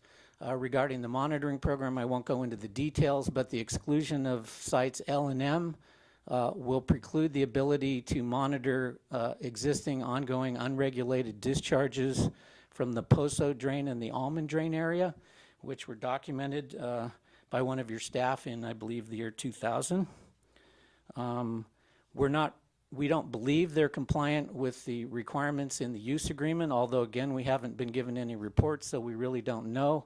But I wanted to point out specifically that the basin plan says that the prohibition on discharges becomes effective immediately upon board determination that timely and adequate mitigation as outlined in the 2010-2019 agreement for continued use of the San Luis drain has not been provided. Go ahead. Yeah. If you have anything else. Yeah, I do. The mitigation requirements specifically were for 95.3 acres of year-round wetland habitat in the state refuges and 31.6 acres of permanent wetland habitat in the Fish and Wildlife Service refuges. I would encourage you to have your staff see if in fact these acreages are being met with permanent year-round water supplies, not just we'll give you water or we'll give you a well. You need to document what has actually been met. Regarding your mitigation measures, clearly your authority lies with water quality. I would point out that the March 2010 staff report on the on the basin plan amendment said that the all water quality related mitigation measures from the EIS-EIR would be included in the waste discharge requirements, and yet we don't believe that we see that. There are also new activities that are proposed that have not been fully evaluated under NEPA and CEQA. There was a draft letter sent at the end of 2013, I believe by the San Luis Delta-Mendota Water Authority to the Bureau of Reclamation. It was supposed to be the plan on how they are going to meet loads through 2019 and comply with the basin plan prohibition that would go into effect at that time. And it basically called for pumping water up onto Broadview with springtime flows. That's the first we've heard of that. There clearly has not been any CEQA or NEPA done on that, at least not to the best of our knowledge. So we'd like to see that looked into, and we'd really like to see all of the mitigation measures, particularly the water quality related ones that are in the EIS-EIR, as well as the Fish and Wildlife Service biological opinion, because there was a finding that there could be jeopardy from selenium impacts to the giant garter snake. We would also like to see the Pinochi treatment plant included in the waste discharge requirements. When the environmental assessment was done on that, we were told that that would be included in the WDRs, and now it's not there. Another very serious issue that really we don't think is being adequately addressed is the sediments in the San Luis drain. As I recall, the requirements are that if it meets certain requirements, it has to be dredged, but we haven't seen any reports. What is the level of selenium in those sediments? How much is there? What is the plan to deal with it? If it's above hazardous waste levels, where is it going to be disposed of? So basically, we have a project. It has been successful at keeping the selenium out of the wetland channels, but we don't believe that it's time to let up on the monitoring program. We'd like to see very strict review of what the requirements are, and we'd like you to take a very close look at our comments, and we would very much appreciate a response to those comments. And if there's any way you can get the federal government to respond to our 4 letters that we've sent over the last 2 years, that would be very much appreciated. Basically, we don't have a lot of trust. We hear a lot of things about how great it is, but we're pretty much left in the dark, and that doesn't engender a great deal of trust on our part. Mr. Stokely, you provided details that are not in this letter. Is there any way that you could Sure. put those in a document? Sure, I'd be happy to. Thank you. Any questions? I have a couple. Sure, go ahead. Have you met with Joe McGinnis recently at all, or? Not recently. He's very approachable. I would suggest you guys chat with him. Yeah, maybe we need to keep the federal government out of it and deal directly with the dischargers. I don't know, but perhaps depending on what your staff's response is, perhaps we need to write Joe a letter and ask him what the level of compliance is for all these mitigation measures in the environmental document and the use agreement. I think a meeting to start off with might be helpful. I know the environmental community is awful stretched for resources, but I think that might be a productive meeting, at least trying to set a path forward on what are the key issues that we need to really focus on. I'd like to see the environmental community as either a panel or designated party, so they have plenty of time to comment on our next workshop or hearings. Right, and if you can get your concerns to us as quickly as possible. I think Bob's comment is right on. You need to sort some of those issues out with the RPs if possible, but the longer we have for staff to consider those, and so that we can all give comprehensive comments and answers and so forth at the next workshop, the better it is for all of us. Yeah, I don't know where I'll go in my decisions down the road. I'm certainly amenable to trying to and encouraging. I think Ag's done a good job of making a lot of progress, and we want to see that continue and see their farming continue. These concerns, I think, we need to figure out which ones really relate to what we're doing and other regulatory bodies. And I think, the one thing I don't hear about our staff that I'm quite proud about is that we aren't transparent. And I think we do a tremendous job at trying to be open and transparent in our process. And one of those is holding these workshops so people can get their concerns out. And when we get down to a decision-making situation where people's livelihoods are on the line, I like to have most of these people know where we're going and what are the key issues so we can address them in an effective manner. So again, I want to go back to my basic comment is I think getting this process, making it thorough, and is the critical part of this right at this point in time. Yeah, and I think for us, we want to make sure that in 2018, you don't get a letter like you did in 2009 or whenever it was saying, oh, by the way, we're not going to meet the discharge requirements and we need another 10 years. If they're not going to meet them, I think we're going to know sooner than that, and we'd like you to be able to respond appropriately. You heard my questions today on the 2019 Yes. date, but I don't want to come up to 2017, 2018 and find out that we're going to be out of the river, but there's other issues that have to be addressed. And that's why we really need to get your concerns down on paper as quickly as possible. We will, and thank you. And one final thing is, there may be technology that will work to treat this. I know they're undergoing a couple of different demonstration projects. I guess the real bottom line question is, can this project, if there is appropriate technology that's developed, can the farmers fund it themselves, or are they going to continue to rely on grants from the state and the federal government? Mr. McGain had indicated $119 million had gone into this project. I know as of 2009, 2010, $60 million of that was, I believe, grants and such from the federal and state government. So if this project is going to work, we'd like to see it stand on its own feet financially and not be subsidized by the public. We don't see any reason why the public should pay for cleaning up someone's pollution. I agree with you insofar as the ongoing O&M, but a lot of the work being done there now, it has really application all over the Southwest. And The where the technology. funding come from really isn't in our regulatory authority. Sure, we But- understand that. But there's very important work going on there. There's other inland areas throughout the Southwest that is facing the same kinds of issues, and in some cases, it's for their potable water supply, for drinking water supply. So it's critical that this work be done, that we find what the best science is. And in fact, some of this science may not have application to the grasslands in the end of the day, but it may have application elsewhere in the United States.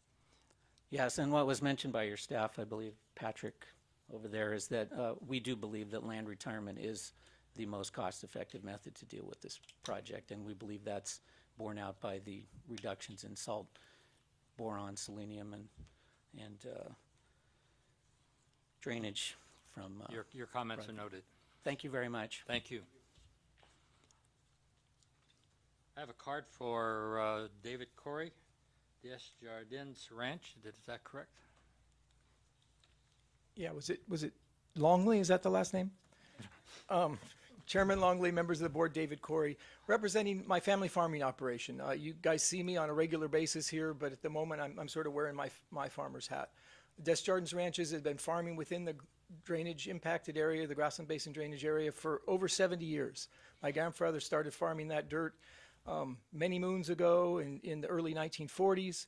My son, who's now 12, is learning to irrigate and hoping to carry on that tradition. So when we look at this problem, we look at this in a long-term basis and trying to figure out how we can maintain this program in perpetuity, really, so that we can continue the legacy that we started.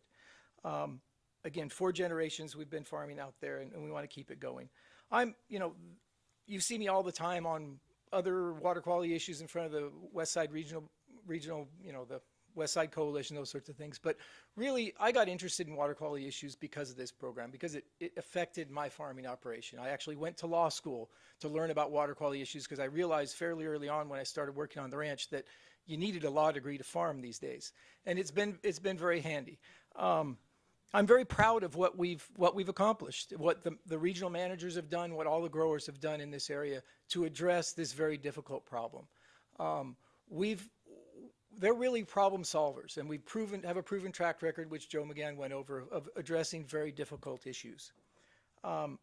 We work very closely with environmental organizations to develop the basis of this program. As a matter of fact, the basis of this program of economic incentives with targets that you have to meet was developed in Plowing New Grounds, which was developed by environmental community. And if you look at this program, it is right out of Plowing New Grounds. I mean, we didn't adopt this program. We embraced an environmental concept and have taken it to the end where we can see a real water quality improvement. So we actually look forward to addressing and interacting with our critics. Tom Stokely has been out to the reuse area, as has Bill Jennings. We want to hear from our critics. We want to understand what their concerns are to try and adapt our program to address those issues. When I look at this, and Tom, I guess you can refute me if I'm wrong on this, but it seems like their position is that land retirement is the only solution to this problem, and we frankly disagree. We believe that we can continue to farm and continue to meet the environmental commitments that we have and to address the selenium issue. Remember, selenium is a naturally occurring element out there on the west side. If you drive us off the land, The selenium doesn't disappear. It's still there. And so from both an environmental perspective and an economic perspective, the state is better off having the farmers out there managing this problem. You kick us off the ground, you're not going to eliminate every issue that's associated with selenium. It's still going to be there, and there's no one there to address it. So at that point, who's going to have to deal with it? Okay, I'm pretty, I think that's the basic gist, is that we see that this is really the preferred environmental alternative, is to have an active farming community out there that takes a hold of this issue and manage the selenium on the land. We look forward to working with Tom. We haven't really met with him lately. I think that's, I don't know whether that's laziness on both our parts or not, but, if there are legitimate concerns and issues that we can modify this program to address those concerns, we're certainly open to doing that. If the request is that we just close down our shop and I tell my son that he can't farm anymore, I kind of lose interest at that point. And it seems like their position is they want us gone. I don't think it solves the problem environmentally. It certainly doesn't serve my interests or my son's interests. And so if we can work out a middle ground where we can continue to farm, address environmental issues, we can get somewhere. And we've done that in the past, and we committed to continue to do that. Thank you very much. Thank you. Any questions? And well, one question, we do tours all the time. So if anybody wants to come, including Tom, anyone else in the audience, we do extensive tours out there. So you're welcome to come. Probably we may have to wait for you guys to do this until after we get through this process, but I would encourage you, even after we adopt the WDRs, to come out and look at the project so you can understand it firsthand. Thank you. Any questions? Go ahead. No, what I was going to say is that, I appreciate the comments from the gentleman that spoke previously, and I'm certainly interested in what you're saying. And I think that what we see is exactly the kind of issues that come before this board, where you have to balance, the interests. And I think both are compelling interests. And I think it's going to be a challenge to make sure that we can address them both. But, I still see that there's been progress made, and I look forward to finalizing this last part of it in whatever shape it takes. So thank you for your time. Any other comments or questions? Thank you very much, David. Thank you very much. Very good. Unless you have some further input, Joe, that concludes this workshop. We will move to... Carl? Yes. I just want to thank the speakers today. This is a difficult issue. I think the quality and the articulation of the issues was exemplary. I think that I look forward to coming to a really positive solution to move this thing forward. And a well-informed position. That's critical. With that said, we'll move to agenda item 20. I'm going to go ahead and start this. Hopefully, is there any problem if we run till 1 o'clock? It's listed as 90 minutes on the agenda. But before we do start, let's take a 5-minute break. You give money back? Why? Dixon Wastewater Treatment Facility, City of Dixon, Solano County. This is a time and place for a hearing to consider revision of waste discharge requirements and a new cease and desist order regarding the Dixon Wastewater Treatment Facility in Solano County. Is there anyone present who is contesting the proposed actions and wishes to present evidence or testimony on this matter? Before we proceed, I understand that the mayor of Dixon wishes to speak. I'm sorry, speak into the... Ann Olson, we do have late revisions as well. Okay. Sir, could you come forward and address us?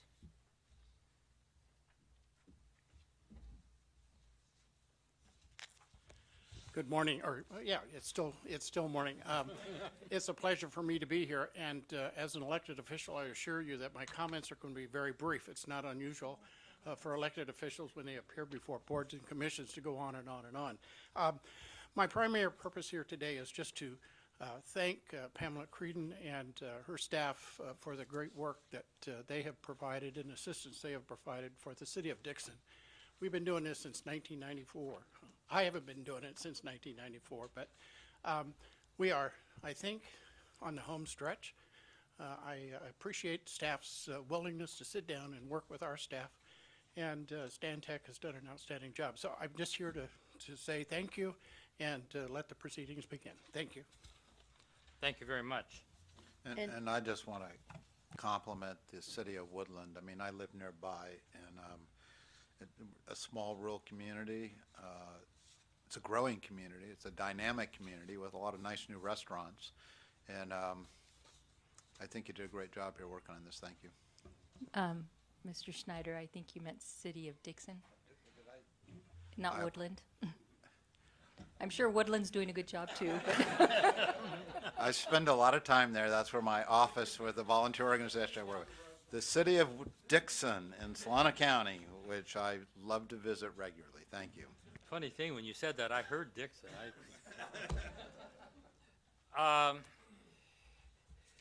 Since there is no one else, since there is no one here who is contesting proposed action and wishing to present evidence or testimony, the board will proceed based on the agenda materials and the record. I do have cards from individuals who are a principal in the city of Dixon, the city manager, and the city engineer.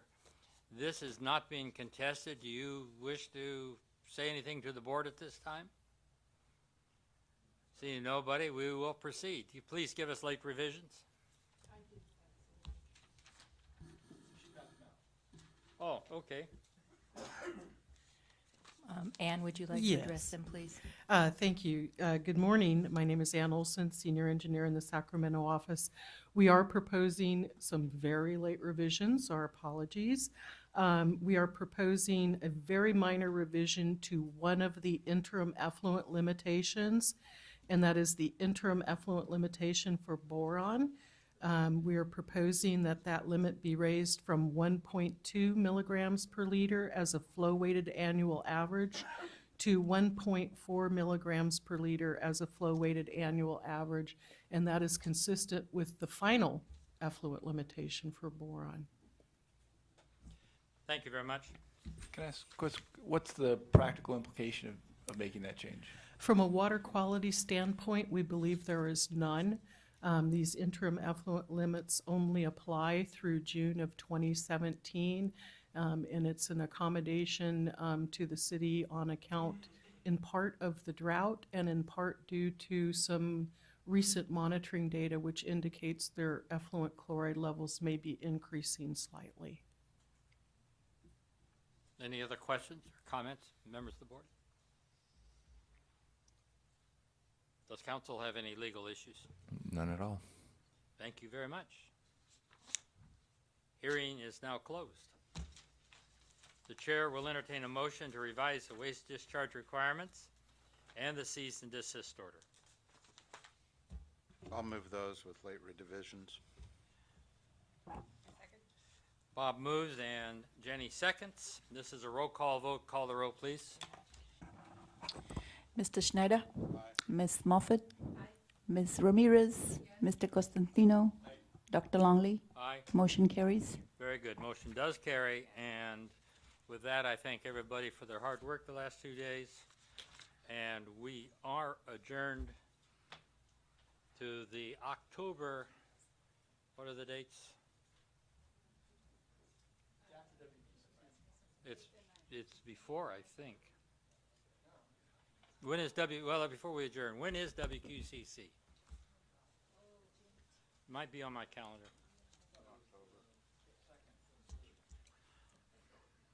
The tour is on the 30th, September 30th? and then the meetings themselves is first and second, and I There you believe go. all of you on the except for Member Ramirez, will be in attendance. I think Good. Member Miraz and Ramirez will not be there. So we are the, what is it, the 4th and 5th of October? No, our board meeting, I believe, is the next week. 8th It's, and 9th. it's the 9th and 10th of October. 9th and 10th. 9th and 10th, okay. So we are adjourned as a board until the 9th of October, unless something emergency happens. Thank you very much.